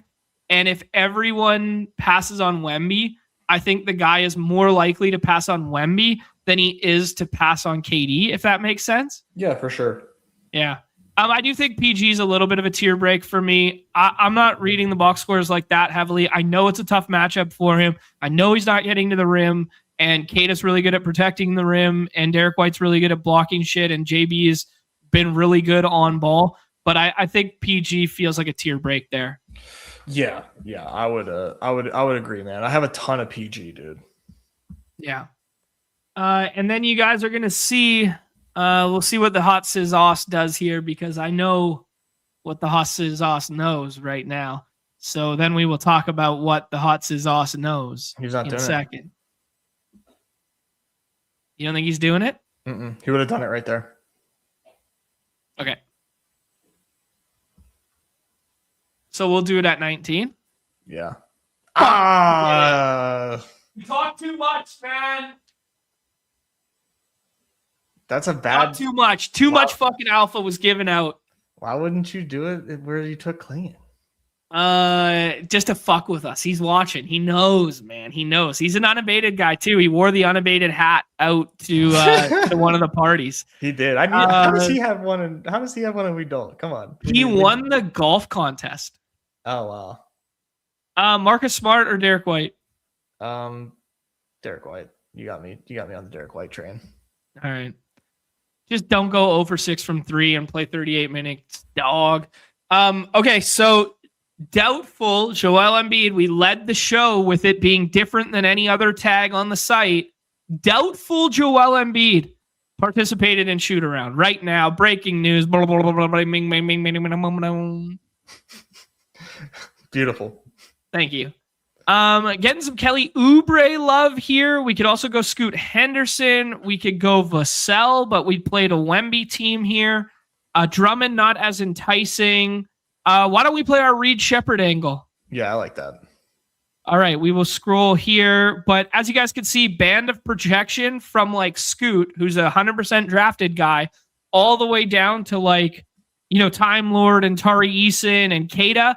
These guys, like Kata even has a higher projection than Scoot, who's going 100% of the time. So very good slate to scroll comparative to the last couple that we have done here. That's a JB, Denny Avdia, Victor Wembanyama. Then we go with Paul George, Derek White, and Reed Shepherd. Nothing but good basketball players. Dude, Joel Embiid could win the slate in the last round there if people are in on it. As you guys can see, the hot Sizos goes ahead and he adds Luke Cornett to that. So he doubles down on the notion that Wemby is not playing basketball. He goes with Castle and Cornett and pairs it with an Embiid playing. Bad move, he says. Bad move on the Embiid or bad move on what? Hot Sizos. What do you like, dude? Are you playing this in? Yeah.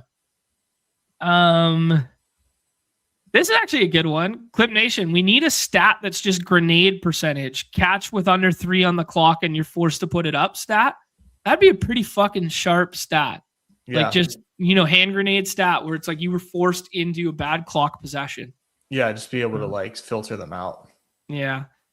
Should have taken him in the 4th. Yeah, your boy's got a couple of them in the last round there. Old John Boy was in here. Let's see it. I only did a couple today because actually shout out my grandpa. His 98th birthday today. We're hosting a party for him. Oh, no way. Yeah, dude. Beauty. Wow. Huge beauty. I hope I can push that territory. Here you go. So we went LeBron, Danny, and then this is where I did the KD and dared the Wemby drafter. So effectively, the same team as we just built, but KD instead of Wemby kind of thing. And then Embiid in the last round with PG.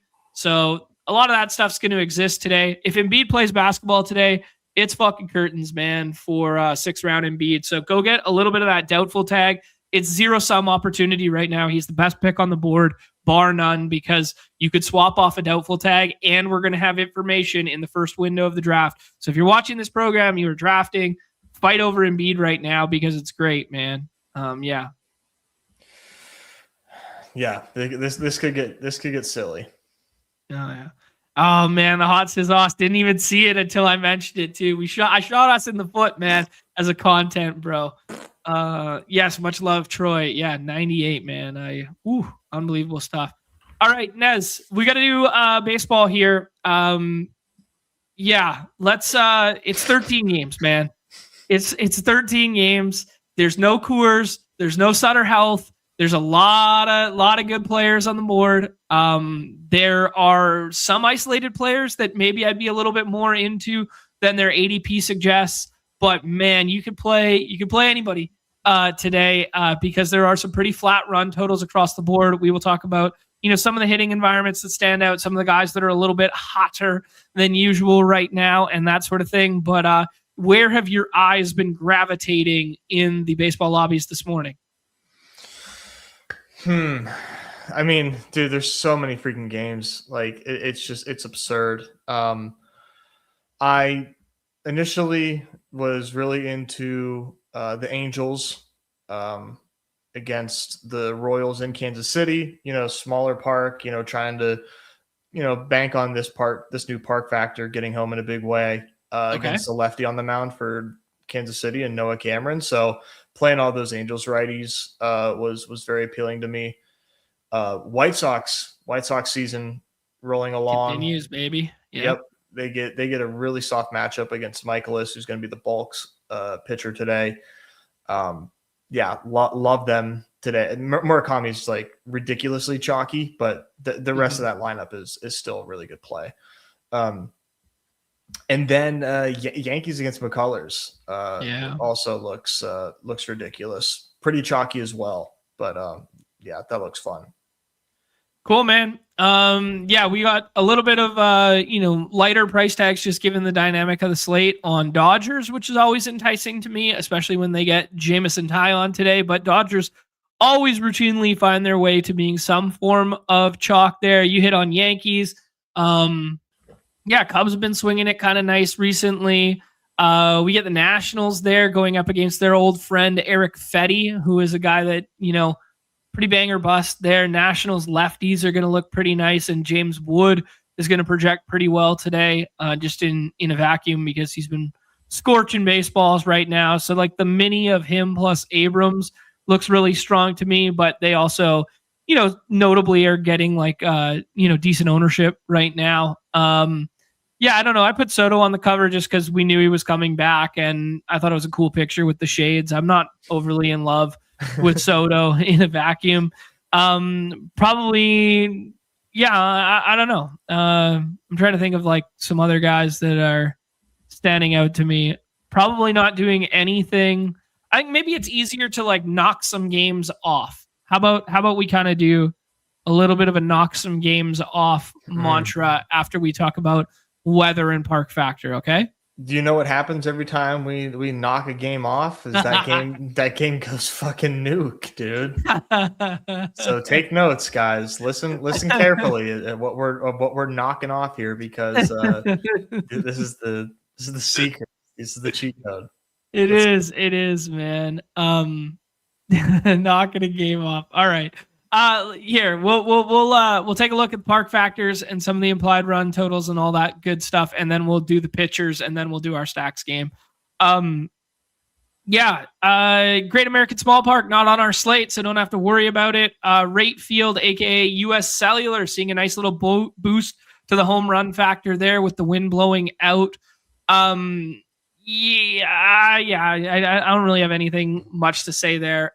You liked Kaufman a little bit there. Noah Cameron, kind of a lefty thumber archetype where he just doesn't get a lot of strikeouts, and you get all that right-handed power on the Angels. Like you shouting that one out. Dodger Stadium, which plays well for home runs the vast majority of the time, and they have a ton of talent in both those lineups. Has a little bit of a boost to the home run factors there. Oracle is playing, the most negative in terms of home run boostage on the slate there. And you got Sandy Alcantara on the mound who keeps the ball on the ground. So Giants side, not looking too great to me in that one there. Roof closed for Rogers, roof closed for Houston, roof closed for Tropicana, Globe Life, and American Family Field. Why am I blanking on what it used to be called? Because it was way better. What was it called? Miller Park. Oh my God. Fuck this American Family, whatever. Yeah. Dad, get that out of here. Miller Park, roof closed. Busch Stadium not playing overly well for power. And we got two pitchers on the mound. One who keeps the ball on the ground a little bit in Palante, and then George Kirby, who is one of my favorites on the slate right now. And then Citi Field not playing overly great for anything. I will bring up some of the weather conditions for a half second here just to reiterate for you guys. We can look at not on the slate. 55 degrees on the East Coast. Truist, wow, 81 degrees there in Atlanta. So that's kind of nice for two strong lineups on paper, but two lineups that have been scuffling at isolated points during the season. But we did see the Phillies come back to life there, thanks to Brandon Marsh primarily the other day. 70 degrees in KC, 65 for that White Sox game, 74. 58 on the West Coast with a park that mitigates wind. Not great, but 67 at first pitch in that Dodgers game. So, just relative to weather, Nez, anything that stands out to you, or is this kind of a net neutral slate for you?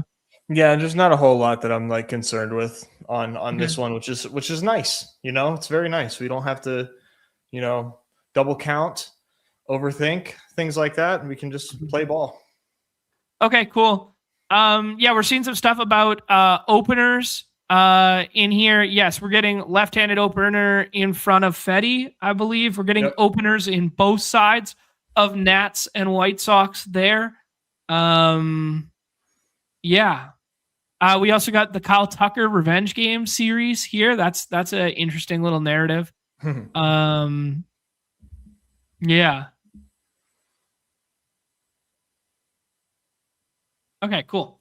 Also, WizK, was it WizK? Oh no, Jimmy's saying in the chat here that he's on the lower on those 3.5 assists for PG tonight. Hopefully Embiid doesn't mush that. Yeah, I mean, that's a conversion monster for assist. Yeah.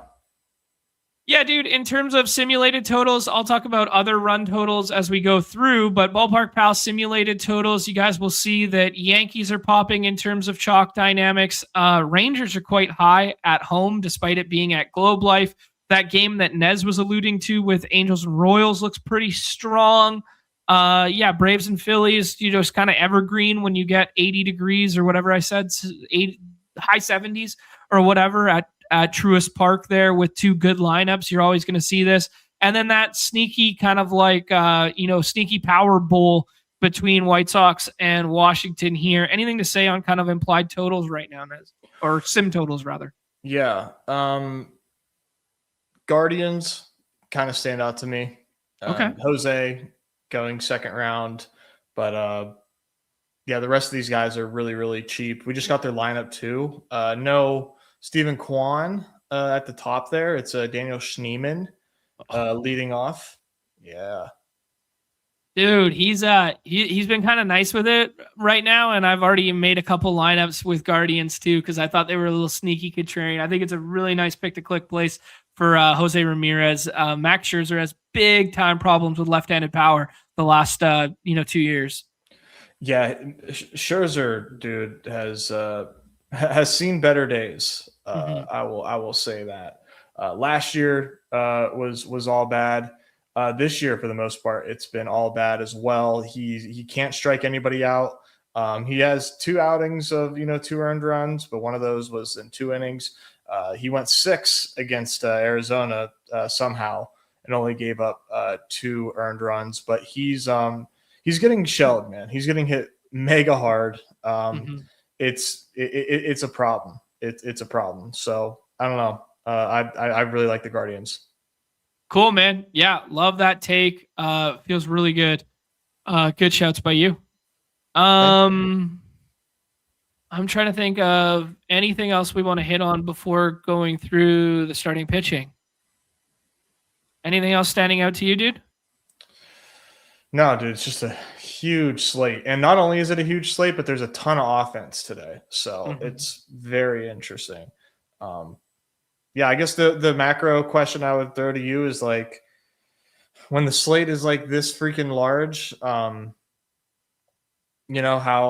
much stronger does chalk get? Because it's really easy to put the best plays together versus the push pull of the additional leverage you get with these ownerships. Because like there's going to be 15, 16 guys that are 100% drafted, and then the rest will be 99 down from there.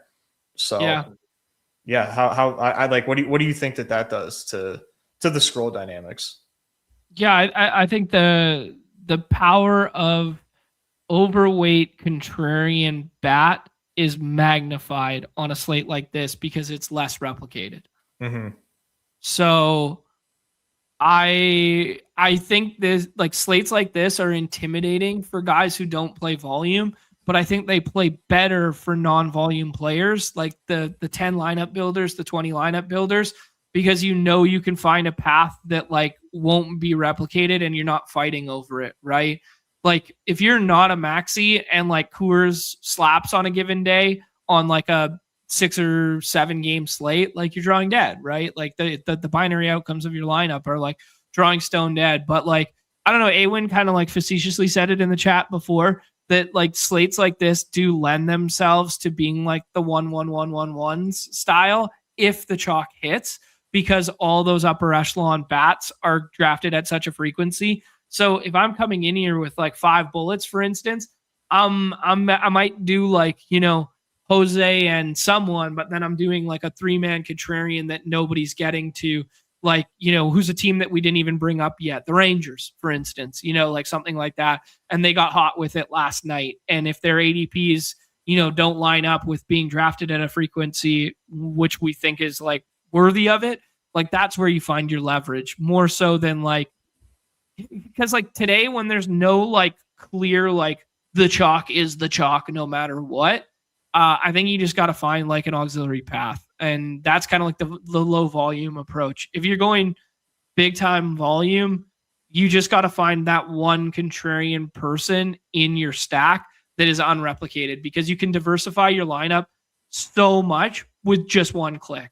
So like that's the value of it, right? Like the value of one scroll is worth it. Yeah. Yep. Yeah. Love it. Cool.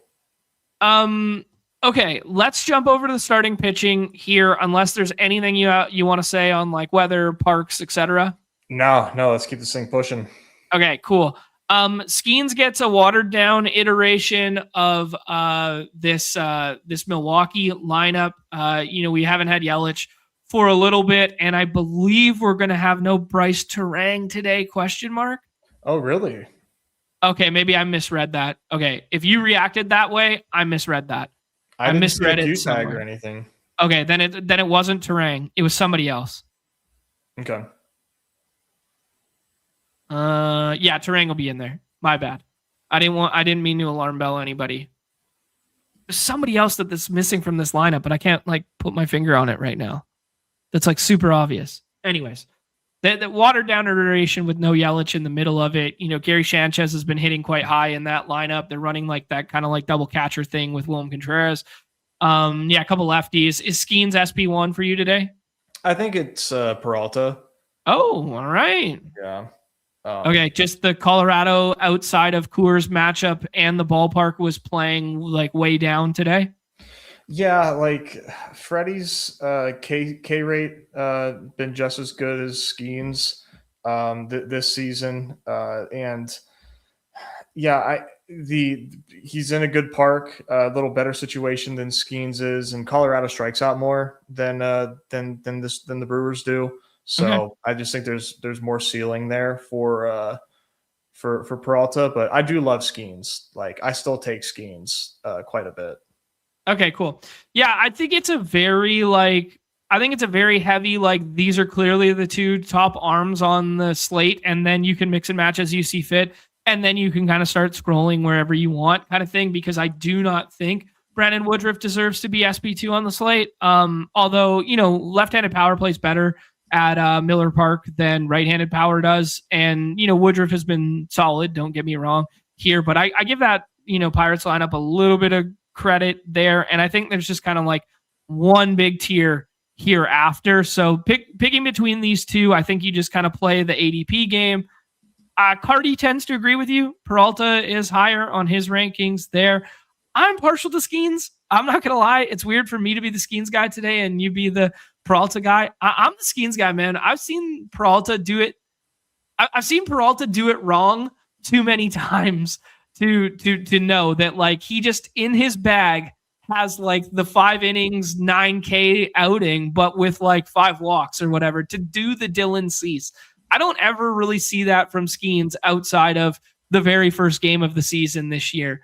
I think they'll let Peralta go further in the game than probably Skeens gets let to go, but yeah, I don't know. I see it both ways here, but I think I'm playing it ADP with those two, and then I'm kind of choosing my own adventure thereafter.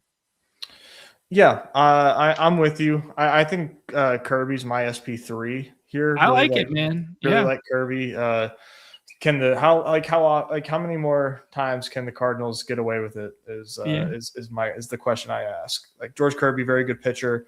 I'm very into Kirby here against the Cardinals. I agree with you, man. I feel like the high fastball matches up well with that lineup, and as long as you don't get got by like that first 4 in the lineup and the 2 lefties plus Walker, like he's just like a high floor, high ceiling combo.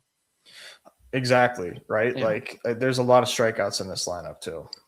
Yeah, cool with that. What else up next? Like, you like Woodruff against the Pirates here? Easy saying in the chat, Woodruff greater than Skeens, his quant is telling him. I like Woodruff. Okay. I do. I think Pirates lefties are dangerous, man. But like, it's kind of the Angels thing where you know, like they can either kill you or they just give you point after point after point with strikeouts. But on a good day, like you're fucked with these lefties. But yeah, I'm a Woodruff respector. You know, I really like Brandon Woodruff. He's had a pretty decent season so far. Gave up 5 runs against Boston, like in one outing, but otherwise went 7 against Miami, 6 against Washington. But yeah, we'll see how this goes. I take Woodruff quite a bit. Okay, cool. Gavin Williams had some nice outings. He has a little bit of a walk problem still. That was his bugaboo. Let's call it his bugaboo last year. I was going to say that. Yeah. Were you really? Yeah. Oh yeah. That's a bugaboo, baby. Yeah. I mean, he gets a watered down iteration of Toronto, but they do have some left-handed power at the top. With Varsho and Sanchez, and then obviously Vlad is like such a tough AB for anyone in there. I don't know. What are you doing with like this next tier? You get the Taj Bradley revenge game. I don't like the Will Warren matchup. Like, Houston's offense has been a wagon. Nathan Eovaldi had a good start last time out there. I mean, not as nice as the previous time, but just professional ass right-handed pitcher. But he's got a lot of left-handed power to deal with in that Athletics lineup. How you ranking out kind of like this Gavin Williams, Taj Bradley, Nathan Eovaldi, and anyone below it? Yeah, I'm worried that Taj Bradley will trick me, but I do like Taj Bradley quite a bit.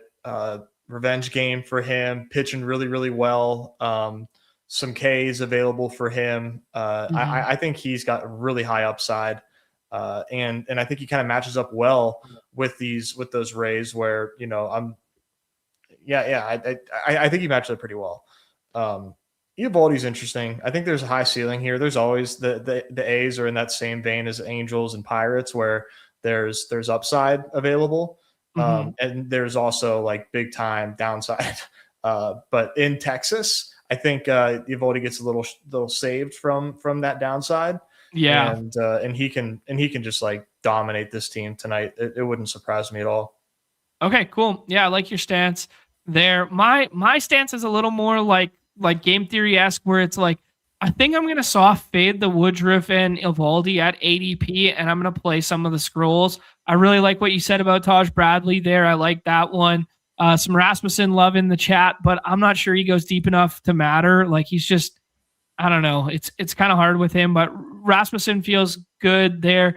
I really like this Sandy Alcantara play down here. Like, just get him in. You know, he usually pitches in a pitching friendly environment, but you know, this lineup doesn't strike fear into my heart on the San Francisco side, especially if there's no Jung Ho Lee again at the top there. Not that he's like a big power threat, but just like a left-handed get on base bat. I kind of like this Sandy, this Drew, and then I even like you say a little bit as just like neutralizing some of those lefties. KC's been scuffling. You get a little bit of double bubble because KC's getting drafted. I kind of like this scroll past the middle and then do like Bradley, Alcantara, and then one of Rasmussen and or Yusei. I kind of like the leverage if you're playing some of the high ADP stacks today to then choose the low ADP pitcher and then vice versa. I don't think you have to be the double scroll at both pitcher and with your stack component. I think just given how large the slate is, I think if you're like building out, you know, Dodgers and you know Dodgers are going to be heavily owned, just be the guy who pivots to Alcantara instead of taking it with Kirby or taking it with, you know, Woodruff or something. And just like, that's how you get unique. There's different levers to pull on this slate. Yeah. It's not necessary to get too cute here, man. My player pool for pitchers pretty condensed. Okay. Yeah, I respect it, man. Yeah, I mean, bats are going to win this slate in my estimation, and I think there's probably only 3 pitchers on the slate that can give you like a 22 burger that truly breaks it. Yeah, that just doesn't seem likely. Okay. All right, dude, let's pivot to talking about some of the stacks and some of the, there's 13 games. We don't necessarily have to go like a full game by game kind of vibe, but we can kind of highlight some of the bats that we're interested in. Let's just start with this first one. We talked about left-handed Guardians. You like left-handed Guardians. I like left-handed Guardians. A little bit underrepresented. Leave it at that. Yeah, definitely. Any Jays for you today? Ooh, I should probably think about it more, but no. Yeah, I probably played no Jays today. I think I like Gavin Williams. I'm a Gavin Williams respector. Twins and Rays here. Twins have been decently hot. We saw the Ryan Jeffers game the other day against a lefty. I don't really ever like playing offense at the Trop. Maybe this is just one-offs only on both sides because they have some talent in like Junior Caminero and Byron Buxton who are underrepresented on both sides of those games. But man, this looks like pitching only for me. Yeah, I can't even pretend that I want to get to this. The only thing you could maybe do is say, hey, maybe Taj Bradley turns into a pumpkin because he's been pitching so well, and now he doesn't. But no, I don't plan on playing this game. Okay, bats. Cool. The one thing you can say is, hey man, Bradley was with the Rays forever, and maybe they got the book on him. Like, hey, we know what to do. But Bradley's also changed a little bit. Almost certainly he's changed, right? Yeah. Rockies and Mets up next there. We love attacking Rockies pitching as long as it's not Chase Dollander usually. So do you like Mets today? And Rockies, is there any reason to go double bubble leverage hunting against Freddie Peralta, who's going to be 100% drafted in most people's SP1 and or 2? I think just like a Mickey Moniak one-off or something. Okay. That would be it, but no, there's no reason to get to the Rockies. Mets are interesting. They got the bad park factor, so people may be off that scent a little bit, but it is Michael Lorenzen. It is Juan Soto. So yeah, I think that they are like they're a team to mix in. No Luis Robert Jr. in the lineup today. Carson Benj, who was hot yesterday, got it done there. Brett Beatty as a contrarian, middle of the order stack lefty there. Francisco Alvarez, obviously watered down lineup here without no Toolshed and no Lindor, who pulled up lame rounding third base the other day and has got the out tag as well. So yeah, I could see, contrarian Mets, but ownership always pulls along high ADP guys. So Mets are going to be stacked a little bit more than people give credit to, just because, they won a slate yesterday was it yesterday or 2 days ago? They won a slate yesterday and Juan Soto gets drafted every single time. So ownership tends to follow. But yeah, I kind of like where you're at with maybe a cheeky Mets stack or two if it's underrepresented because of the weather. Mm-hmm. Agreed. Okay. Damn. Okay. Phillies and Braves, dude. Thoughts on Phillies and Braves in general? We kind of glossed over them. Braves are kind of always over-owned and overstacked, just in a vacuum. But Ozzy Albies has been decently hot. You got some good left-handed sticks there going up against Andrew Painter, who's a high ceiling arm in my estimation. We had a really nice start from him early in the season. And then Phillies, what do you think about these ones? Yeah, I respect Andrew Painter quite a bit, but right now, righties are hitting him pretty hard through 4 games here. So definitely is interesting there. The Braves, obviously, super tough lineup. Acuna's been kind of scuffling. We haven't seen a huge Acuna game yet, but this Braves team is so dangerous, and the Phillies pen, the Phillies in general, have just been so awful that I think Braves are a good pick here, even though I like Andrew Painter. Okay, sounds good to me, man. Good synopsis there. Who's on the hill for the Braves? I just realized. Oh, it's Grant Holmes. Okay, professional ass righty who has a little bit of K upside. But yeah, a lot of left-handed power in that lineup and a decent total here in the unabated with that 9 there. Okay, cool.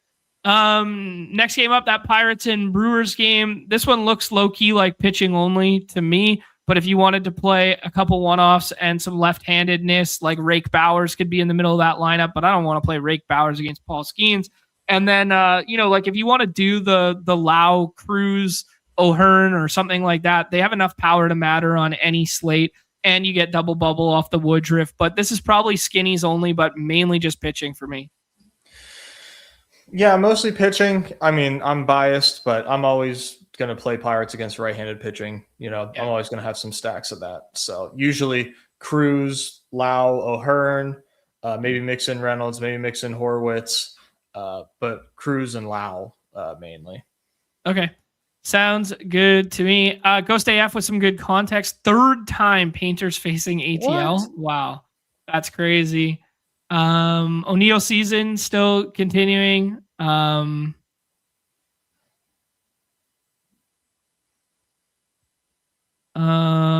nice. Easy bet on the Rake Bowers in the middle of the lineup there. Laser on the redacted side. All right. I see you. That's their new stat that they've made up. Laser? Mm-hmm. What is it? Something about the launch angle and exit velocity. Wow. Yeah. Okay. Cool. I haven't even heard that yet. AZ Cards is here with us and waking up from a nightmare that AC Cards took a running back at 3. Hate to see it. Yeah. Okay. Next game up, dude. Everybody's talking about the openers in this one. Nationals and White Sox. Looks like decent hitting conditions at US Cellular and a slight bump to the home run stuff. James Wood has been on it recently. So have the White Sox with Murakami and Colson Montgomery. Won Awin some money the other night there. I think we like bats on both sides of this and no pitching. Everson leading off. That's kind of interesting because you get an outfield eligible player leading off. Both lefty openers followed by righty arms here. So just thoughts on that dynamic?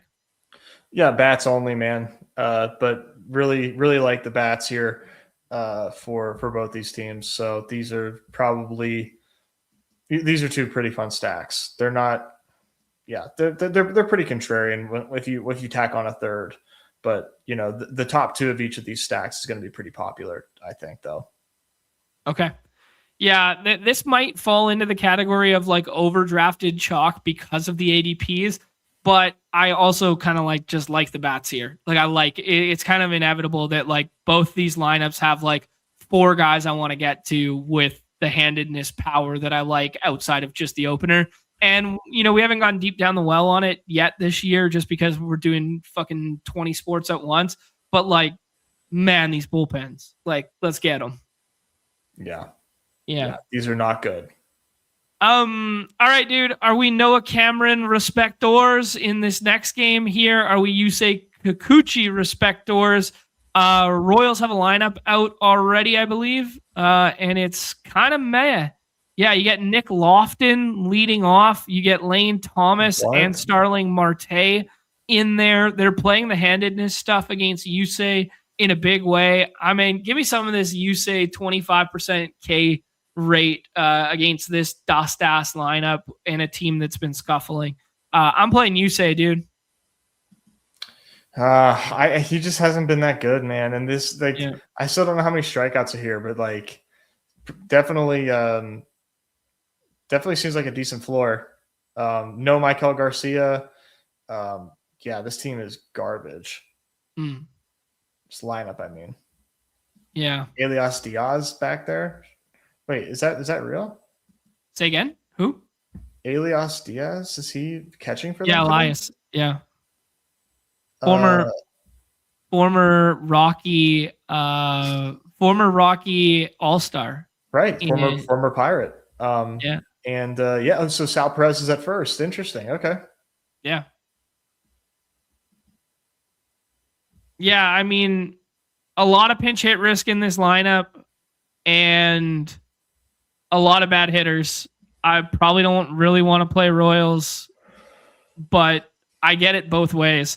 But I give me some right-handed Angels fulls and give me a little bit of Yusei on the mound.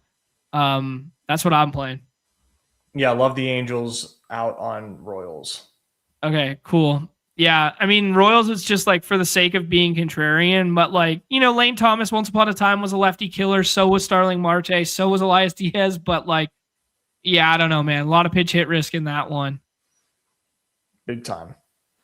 Oh, All-Star Game MVP. My bad. Oh, I forgot about that. He did homer in that game, like a wall scrape homer. Carter Jensen, lefty dong from our guy Troy, calling that one. All right, I'll hear you. I will hear you. Nessie takes. We got Athletics and Rangers. Both these lineups are, almost always in play for us, but not a great place to hit today. And we are Evaldi respectors. That being said, man, if you look up the old Athletics relative to their power and pop in that lineup, they're buried today. Athletics, good or bad contrarian stack? Good. Okay. Good. I mean, like I just think that with the power that they have, that they are, especially with these ADPs, definitely a good play. I really like one off Nick Kurtz, and I'll do a couple skinnies with him too. But good contrarian play today, even though we said all those nice things about Eovaldi in the park. But these guys, just they're boomer bust, dude.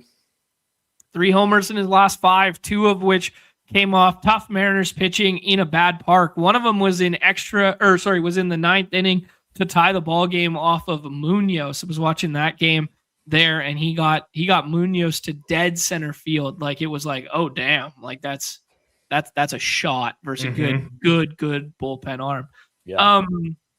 Okay, cool. Yeah, Luis Severino's been like way better away from home. Any interest in playing Severino against the Rangers? No, just too far. Yeah. Not enough K upside there, but it does mitigate my interest in Rangers. But Seager's ADP a little rich for me, but I get it. It's Corey Seager. Yeah, I like Nimmo one-offs, and maybe doing like instead of Seager, doing like Nimmo, Josh Young, and Evan Carter. Okay, playing it that way. Yeah. Yeah, cool. Respect it. Josh Young's low-key back, by the way. Who's low-key back? Josh Young.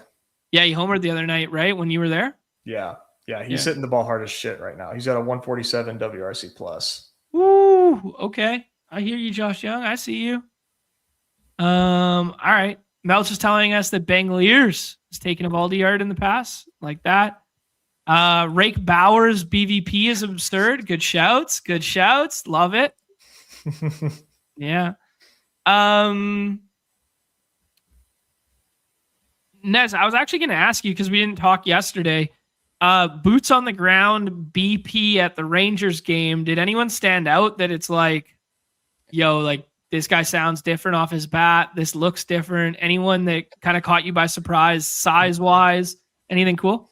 Yeah, dude, Horowitz was sending out rockets. I was like, dude, where is this in the game? Like, you do not display this power in the game. He was sending moonshots out to right field. It was that was loud. And then, dude, Nick Gonzalez took probably like 200 hacks and a lot of pop-ups, a lot of ground balls. Not my guy. He's just trying to find it right now. He's searching for it. Yeah, he took so many cuts. All right. Yankees and Astros, dude. Decent total here. I think they're probably just in a vacuum always going to be overdrafted relative to their ADPs. But if you want to play Yankees or Astros, you can play fulls on any given day, just given how strong those lineups are. And today looks like a decent day, man, because they got kind of like the mid-tier guys on the mound for either side. Will Warren has had a problem with left-handed power. There's not an abundance of it in the Astros lineup, but there is one dude in particular who is just a pick to click every damn day, who is left-handed, who eats bad righties up, and that's Yordan, aka Yordong. Any interest in, just anything else to say here? I think it's just you can stack both sides. Everybody's going to play a lot of it. I think Yordan's in contention for 101 tonight, though. Yeah. He's up there for me. Will Warren's just like an interesting pitcher. Where you just don't really know what you're going to get from him. Yeah. But yeah, Yordan's always like, in first round contention. Being in Houston helps these right-handed bats here. But Will Warren's been pretty damn good so far this season. So I'm not really interested in stacking the Astros. I'm not going to lie. I'm kind of scared off the matchup. All right, cool. Sounds good to me. And the Yankees is like a no-brainer stack today, I think. Yeah, just McCullers getting got kind of deal. Yeah, dude, these lefties are so strong. Grisham leading off is always a blast, so I'm going to do a lot of that. Okay, lead off Grisham there for an as he takes. Next one up, man, Mariners and Cardinals. Mariners kind of coming back to life here in that Athletics series at home. Some of the lefties starting to get hot. Naylor's been turning the page, and so has Cal Raleigh. Cal Raleigh's homered in 3 straight there.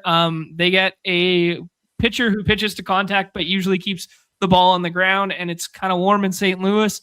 Not going to lie, did a couple Mariners stacks to start things off there, but yeah, probably no cards for me. It's just Kirby and a little bit of Mariners, primarily one-offs and skinnies. But I like that Naylor plus Cal combo today. Yeah, that seems pretty fun. Palante is such an interesting pitcher, man. Like, God, his ground ball rate's so annoying, but he's like not good. Yeah. So what do you do with that? He gave up 7 earned runs to the Red Sox earlier this year, and then 0, 2, and 1. Even struck out 5 Astros to boot. So he just he's really irritating to go up against. But yeah, Cal in the top of that order is always in play. Okay, cool. Sounds good. Future Pirate Yordong. Wow, that would be something. Another fucking power lefty, best hitter in the world in the middle of that lineup. Yeah, that's what they're saying. Wow, dude. A little bit of K upside. Yeah, Awen's right. Like Yankees, Angels, White Sox, Athletics.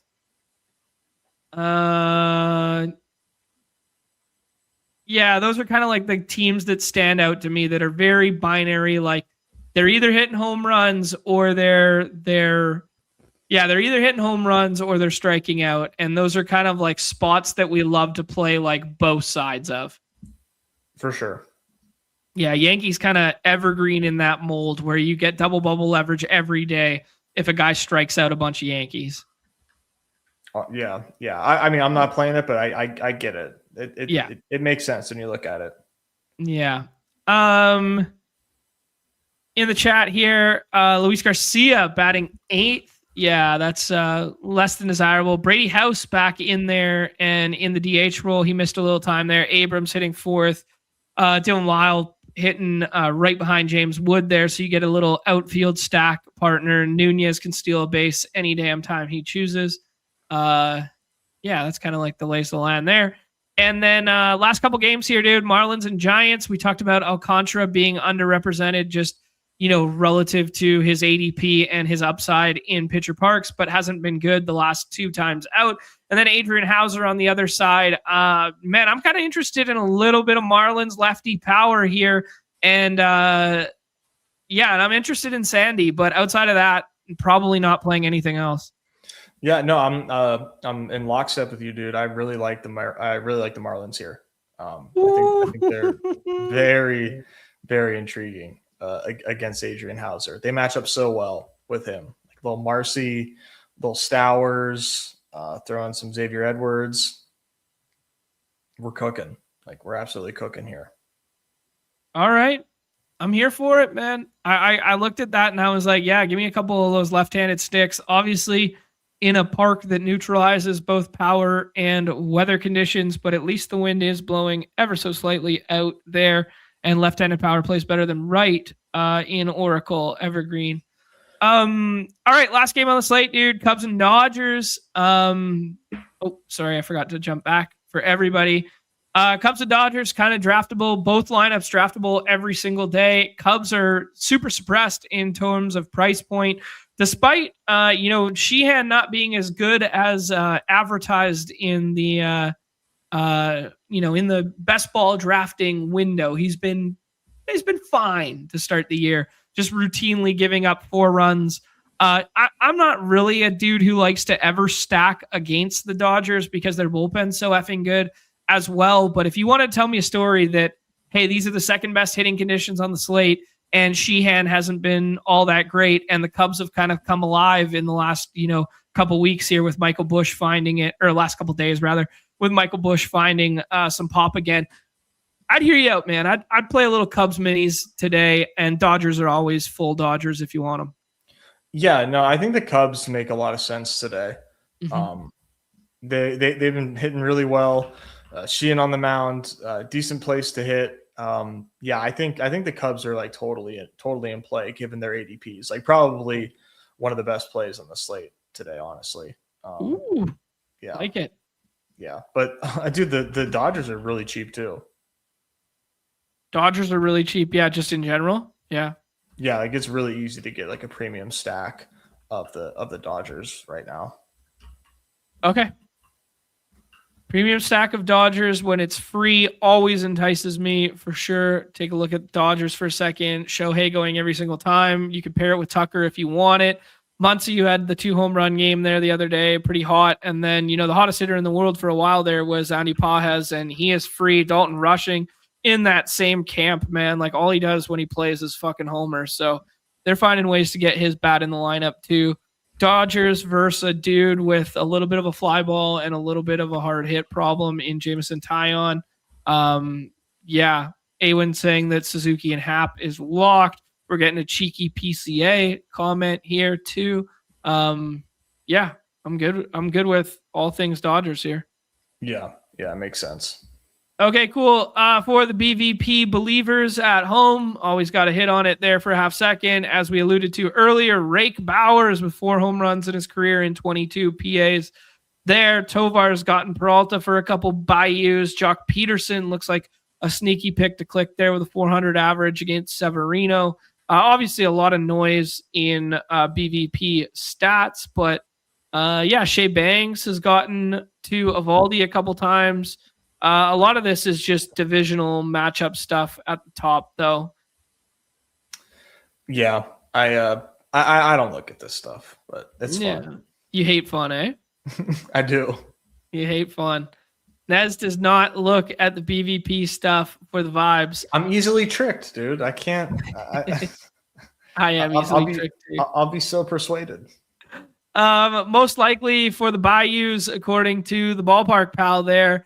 Looking at that Yankees and Houston game with a big number of projected home runs there, or simulated home runs, not to be confused with projected. Dodger Stadium, we talked about the Dust Bowl between our White Sox and the Nationals. That looks pretty good.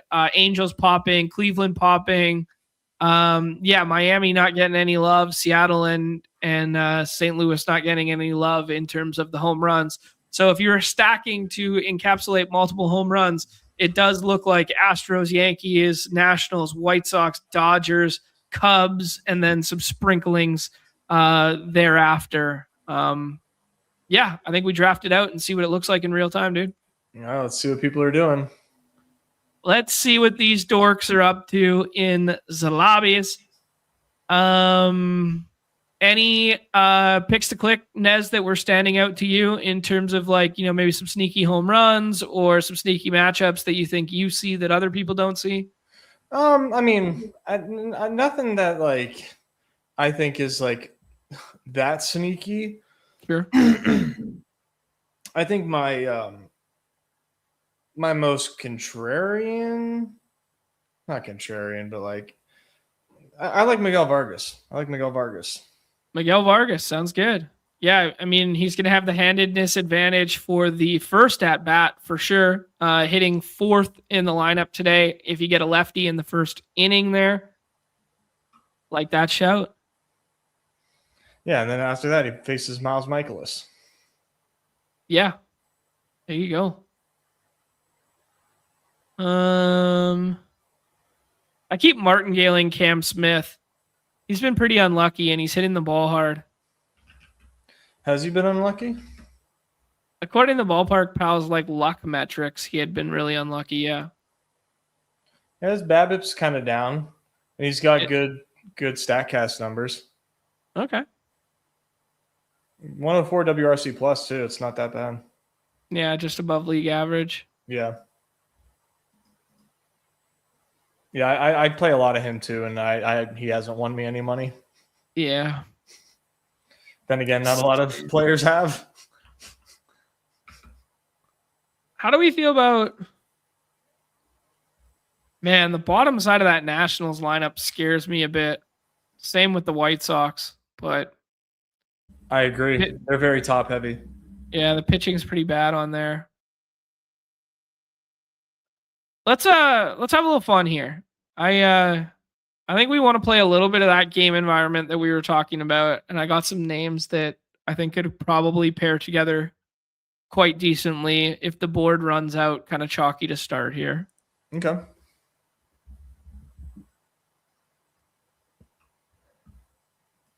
Yeah, that's a good point, and this is why we don't normally look at BVP just in a vacuum there. That like, Ghost AF talking about like how many of those plate appearances for Berger were at Sutter Health last year. Then we talk about like guys adding new pitches and changing pitches, or guys being hurt when they faced each other the first time, or guys being like there's just so much fucking noise in BVP. Like it was the wind blowing out at Wrigley the 3 times that they faced him in the past.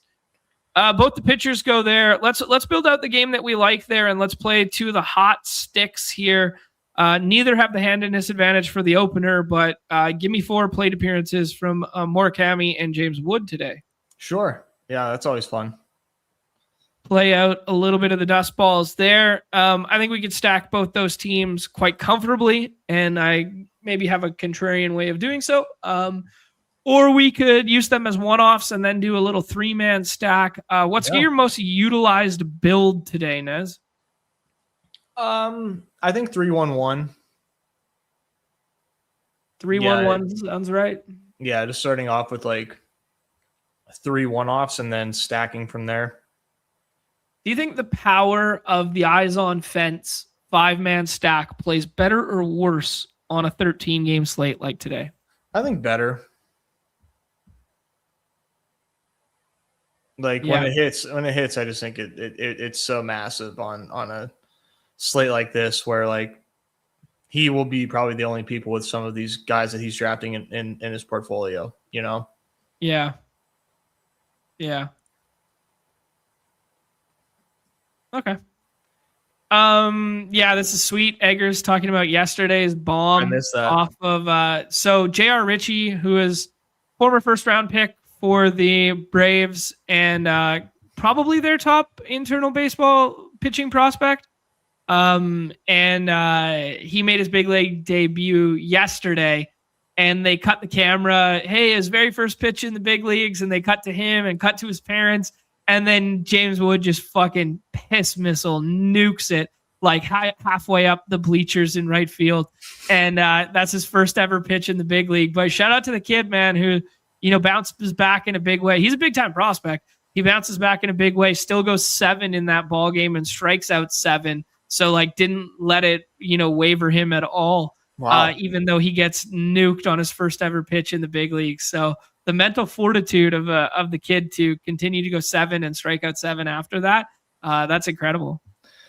Yeah, man. James Wood, it's hard to take that one personally. I mean, dude's just a monster. He's hitting everybody right now. NBE Sold is listening to the program, and he's stacking up a little bit of those Miami bats, despite what the Ballpark Pal home run stuff tells us. Car Park, who's always doing his own thing out here, takes Soto and Witt. Nez, what do you think about Colson Montgomery right here and a pitcher? Yeah, let's do Colson, and then Woodruff probably makes sense. Kirby, we like. Who do you prefer? Kirby. I don't want to pick against the Pirates. All right, sounds good. Colson Montgomery goes there, and then George Kirby, and then we can land this plane with 2 natties, or maybe a leadoff outfielder from the White Sox, or we could go 1 White Sox and another one-off. The world is our oyster right here, Nez. My mind is skewing to a 3-2 build, but I will hear you out. Yeah, we'll see. We'll see what's there. Interesting push notification that we just got from Underdog NFL. Stafford and the Rams are in deep discussions on a contract extension that would take care of him next season and beyond. What the fucking fuck were they thinking? This is a team that is normally like really good at drafting. Right. They've been incredible. They get a first round pick and they don't know what to fucking do. Right. And then did you hear the comments about it being like, well, our first round pick was McDuffie. They're like, that was our first round pick. This was like a luxury, like a bonus. There was like quotes going around. This is so weird. There's also a video that like they're not like happy and like not celebrating. And I don't want to read in like too much to the room dynamics, but like there's video out there that I saw on the X machine last night of like them like not even being stoked, and like McVay, like I thought it would be like, oh, they're coming up because it's McVay's guy, and they're like, this is the successor. McVay is handpicking like his next guy, kind of thing. And it didn't seem like that at all. It seemed off, man. Like the vibes seemed weird. I agree. I saw the same video. I thought it was weird. Yeah, I mean, I don't know how you can say anything otherwise, to be honest. Like it's like, what the hell happened there? Yeah. Les Snead, man, what are you doing? Abrams goes there. We see a Baltimore onslaught brewing there. Michael Nelson is here for us as well. I kind of want to take Everson leading off. Okay. And then I kind of want to take Lyle or House. I prefer Lyle. All right. Let's do it. We take Everson, stack, baby. And we take Lyle. We game stack it up at US Cellular. We'll never call it its actual name. And we're instantly contrarian because CJ Abrams is going to be paired with James Wood in the vast majority of national stacks. And we pivot off of that by doing this. Nez, let's do one more and finish it off. All right. Last draft of the day here. I know people are staying tight and glued to their seats for my puck takes. My initial puck take is just watch Habs and Lightning tonight. Yeah. If you have nothing to do, it's Friday night, the vibes are immaculate. If you're celebrating your grandpa's 98th birthday, just put that game on in the background. That's what we are going to be doing. I cannot get enough of Canadians and Lightning. I think it's the best series going right now. Yeah. All right. I mean, I obviously know nothing about the current landscape of hockey, so I'll check that out. Yeah.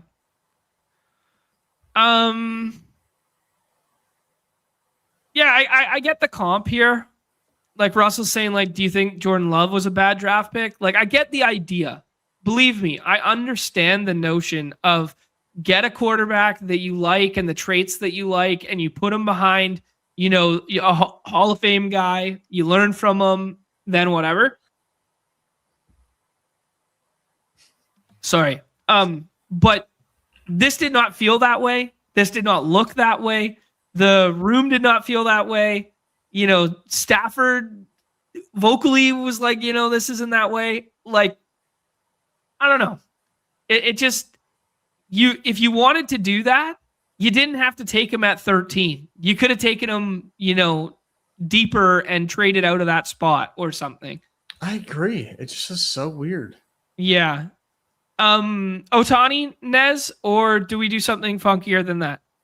No, it's Ohtani. All right. Dodgers are cheap today. Maybe we can do a little Dodgers with some contrarian one-offs. We got a friends and family here with Bo Sox and Troy and Top Fantasy Plays and J Sam, all friends and family hanging out. Yeah, it just didn't give that off. And I mean, like, we don't really know shit about Ty Simpson. I mean, maybe these guys are so good at tape foul that they're just like, one season at Bama is enough. But like, I don't know. He's been banged up and, they played him out of a job in other spots. I don't get it. No one gets it, No one gets it. It was the most insane pick of the night, I think. Yeah. I'll put it above the Jordan Love pick. Yeah. Like, what are we doing? Michael Nelson goes there along Murakami. I think this is probably just take Peralta and then see if we can get Kyle Tucker to come back to us. Yeah, this is Peralta. Yeah, and then if you fail in that endeavor, if you fail in getting Wood, Ramirez, or Tucker back to us, you just pivot the plan, basically. Yeah, simple as. Sounds good to me. Yeah,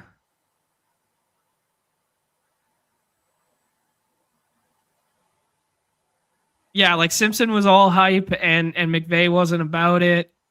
Like, yeah, here you go. Clipper Nation saying, like, have you all seen the video that Snead has family ties to Simpson? I did not know that. If you're going to take a successing quarterback, I will give you credit that it is intelligent to take him in the first round because you get 1 extra year of control. Like, that is non-negotiable.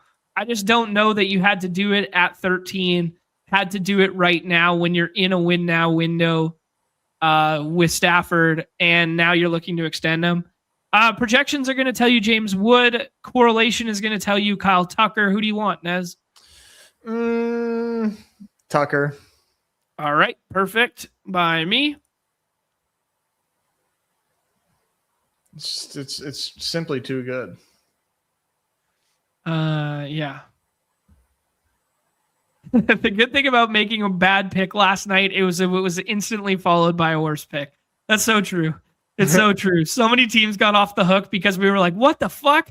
What the fuck?" Oh, what the like, you know, like it was like escalating. Like, oh shit! What pick was that? The Sadiq pick? Is that what he's saying? No, just like in a vacuum. I think it's just more of like it wasn't like actually after the Ty Simpson. It was more like, you know, you saw, we just saw things go completely different than any intelligent expert told us things were going to go. So we as a community are like, holy shit, holy shit, holy shit the whole time. Okay. Yeah, that's fair. Yeah.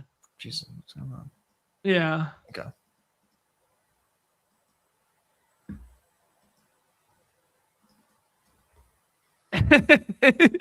Russell playing into the narrative of what took place last night with the, how hard would best ball be if you only get to draft one guy and you're on the clock? Yeah, you'd probably make some mistakes. A guy like me, no chance. Never you. Guys like me under pressure don't make mistakes. Now we got the camera of the Wosop lights on us. We're playing just as if we're playing in our underwear at home. We're drafting on stream. We're drafting just as good as we're drafting with nobody watching. Like, we don't make fucking mistakes out here, bro. Not you. Not me. Couldn't be me. No shot. Actually, I was going to send this to you yesterday because I thought it was very good social commentary on some of the things we were talking about the other night, but I realized that you were at the ball game when I was going to send it. But a buddy of mine was featured, and I say buddy loosely, like a guy that I used to play a lot with and play against. We got some picks to make here. Sorry. Let's make this pick here, Nez. Let's think of a contrarian 3-man to go alongside our Dodgers. A's? A's it is. You said you liked Nick Paz today. Let's go with Nick Paz. He's been scorching. He was a former first-round pick in our best ball drafts. Why can't he get Nate Eovaldi? Yeah, Cubs was definitely a good answer to the test. We already did a game stack. Yeah. Got to do something else.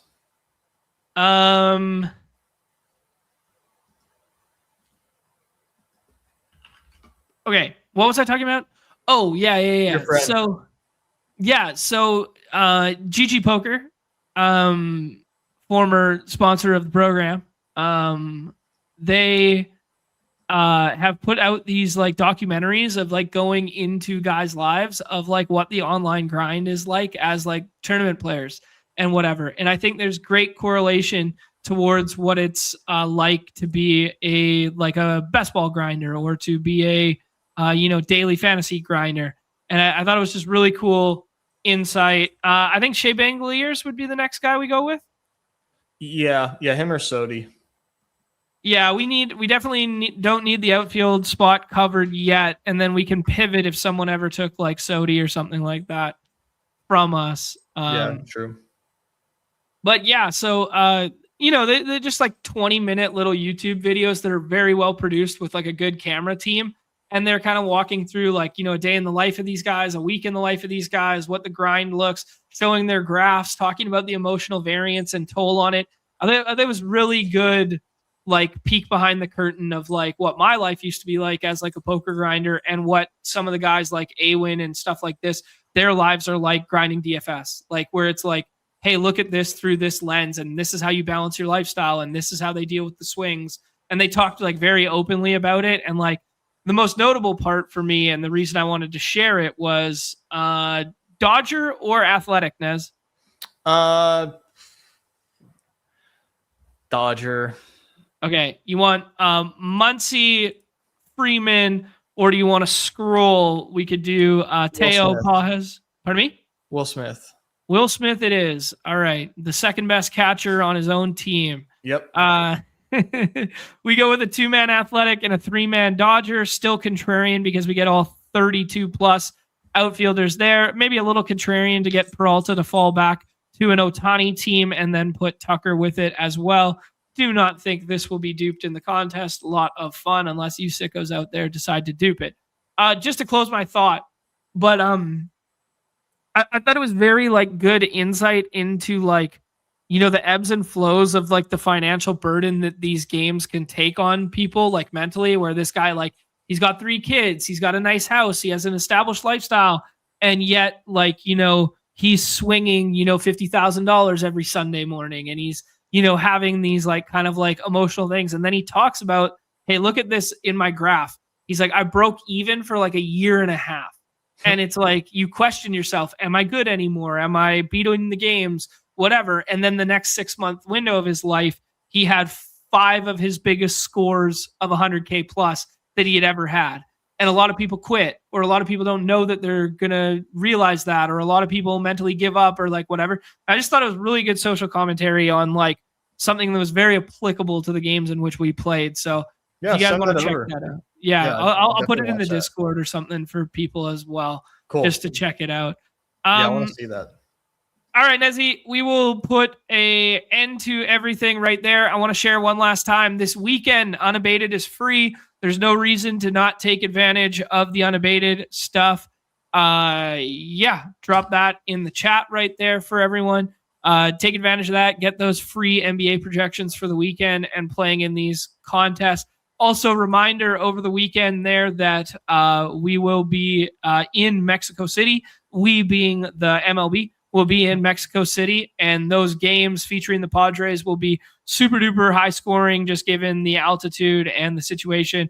I think those games were like 13-11 last year and stuff like that. And when they initially came out, they were mispriced by markets and stuff like that. So just be mindful. Padres game this weekend could be crazy. Could be crazy there. Shout out to the Solver promo code BADGE. You guys saw us using it there for the Hoops drafts. If you guys want to check that one out, link in the description below and in the chat right now as we see. Never stop gambling if you're good at it. There's your takeaway. There's your lesson. There's your lesson. Yeah. But it's also a lesson that's, hey man, there's always another game. There's always another slate. Mental health breaks are needed for a lot of people, right? So it's like, find something else that you're good at in your life to also win at. So when you're not winning in these games, you're winning at something, whether it's fitness, food, whatever it is, man. Very, very much agree with that. You got to win at something, right? If it's just all losses all the time, that'll eat you up. Yeah, win it being a dad, win it being, whatever else. When you're not winning in these games and you're seeing everybody else around you win at something, right? Win the micro wins along the way.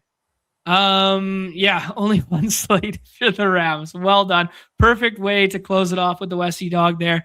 People wanted my puck takes there, and my puck take was just watch the games tonight because I think all 3 of these series are phenomenal, but most notably watch that Lightning and Canadiens game. Good luck, everybody. Good luck in the hoop streets. Good luck in the baseball stuff. We will be in the draft lobbies for the remainder of the afternoon there. See you at the top of the leaderboards there, according to our guy, Russa. I love to see it. Nez, any party words for the people? Any no strip news? I did a solo show yesterday, so Probably no solo tonight because I did the ship chasing show yesterday too, so I need to catch up on some evening TV watching with the wife. Yeah, so, there you go. Yeah, little wins. Not, but next week with what? Huh? Little wins. You're stacking wins. There you go. So next week we'll probably do like I bet there's like a puppy up. Like we'll do some like best ball next week. Perfect. Right on. Yeah, Bell Center's gonna be rocking. Our guy 85 saying.